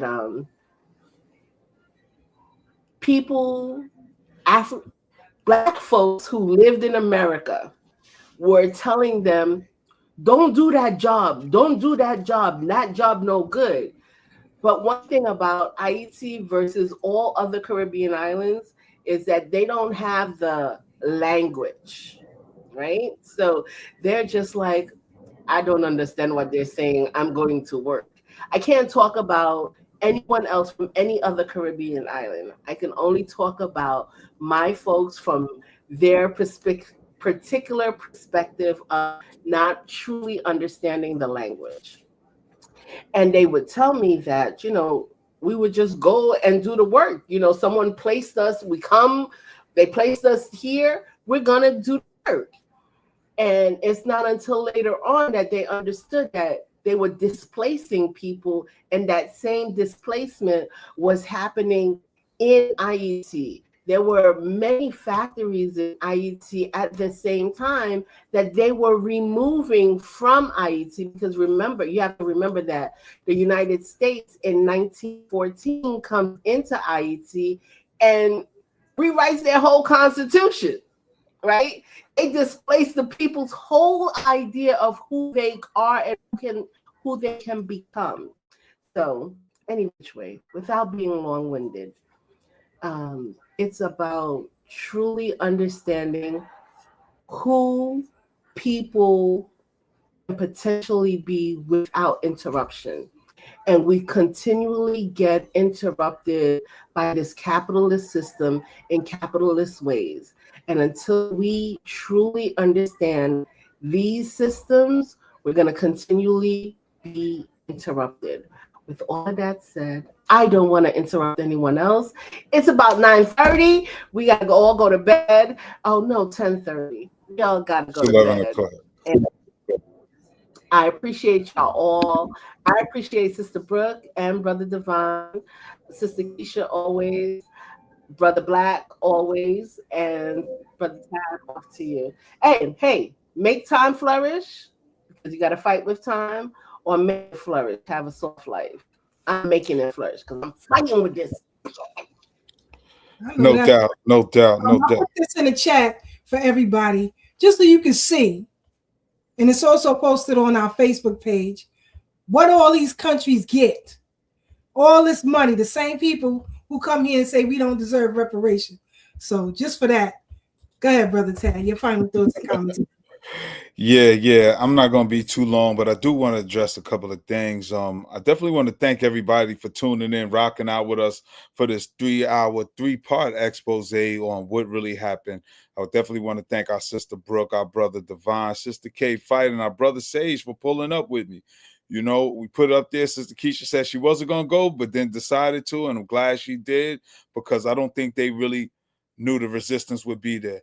Well, Sister Marcia left, but what I did want to say to her about the Berlin conference is, Had them folks spent more time in finding out what their real name was, who their true family members was, and not accepting identities forced on them, we wouldn't even be here. But again, Black Americans, foundational Black Americans are leading the charge because we always been lineage-based. So, oh, there you go, Sister Marcia. What I was saying about the Berlin Conference, some people should take that energy and research their own family bloodline. Stop accepting titles and names and identities forced on you. This is why we're always the topic, because we are the poster child for resistance. We don't play these games with people. We practice self-determination while everybody else talks about it. That's why everybody mad at us, even the Pan-Africans, because we not just saying, yo, we Africans. No, we know who we are, and we are unique people with a unique history and a unique set of circumstances that everybody's hitching their wagon to, whether they want to acknowledge it or not. And I'm proud to be who I am. People don't want me to have pride. They don't want us foundational Black Americans to be proud of who we are. They want us to give our identity to everybody else except us. They want us to give our spoils of our victories to everyone else, meanwhile offering us nothing. So, family, to the new people up in the chat, shout out to y'all. To the usual suspects of Ruben 927, Brother Rich Nice, Sister Fawn Nessa, and everybody else, too many to name, Brother Ray, Sister Pat, Brother Jeff Lennart, yo, all y'all. We love y'all to life. We rock out with y'all heavy. So hopefully y'all inspired by something you heard here tonight. It's your turn to go out and inspire others. Y'all stay up, stay blessed, stay true, and remember, no matter how hard things may seem right now, there's always better days ahead. Sister Keisha, take us home. Yes, indeed. Yes, indeed. Shout out again to our sister VX, the gatekeeper. She be keeping us in them TikTok spaces. So we appreciate that. Also, you can find her videos on our Facebook page as well. Brother Ray and the BK William Mackey History Club, his videos are also posted on our Facebook page. And we encourage you to look at everything we have there, including Sister Brooks' interview with Brother Divine is on there as well. But just a note, we will not be on next week and probably the week after that. I have some important things to do. But anyway, thank you to Brother Terrell, who's our regular supporter. And if you want to support Thorough Black Talk's growth, just shoot us a Cash App, and we definitely appreciate it. Because I do work over here for real. Sock it to our pocket. All the time. Sock it to our pocket. All the time, brother. All the time. Again, books we give away for free. We give you a lot of information. So do what you feel. Do what you feel.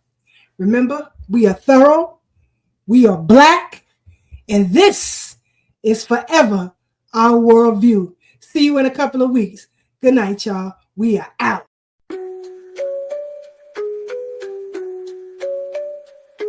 On the Brooklyn Bridge tonight, voices strong, knowledge tight.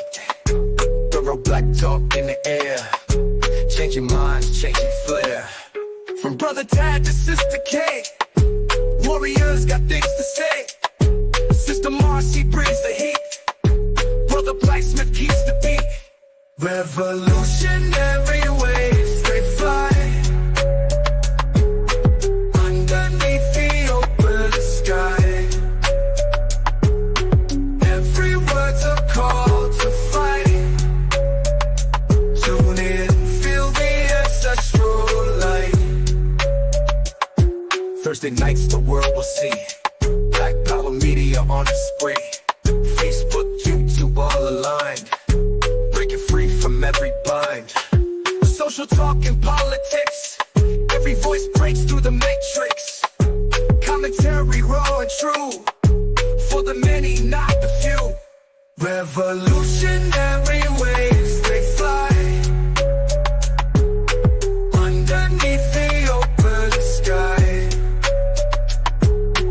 Every word's a call to fight. Tune in, feel the ancestral light.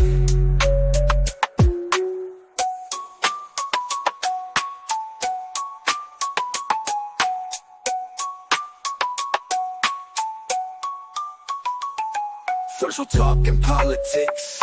Every voice breaks through the matrix. Commentary raw and true. For the many, not the few. Revolutionary waves.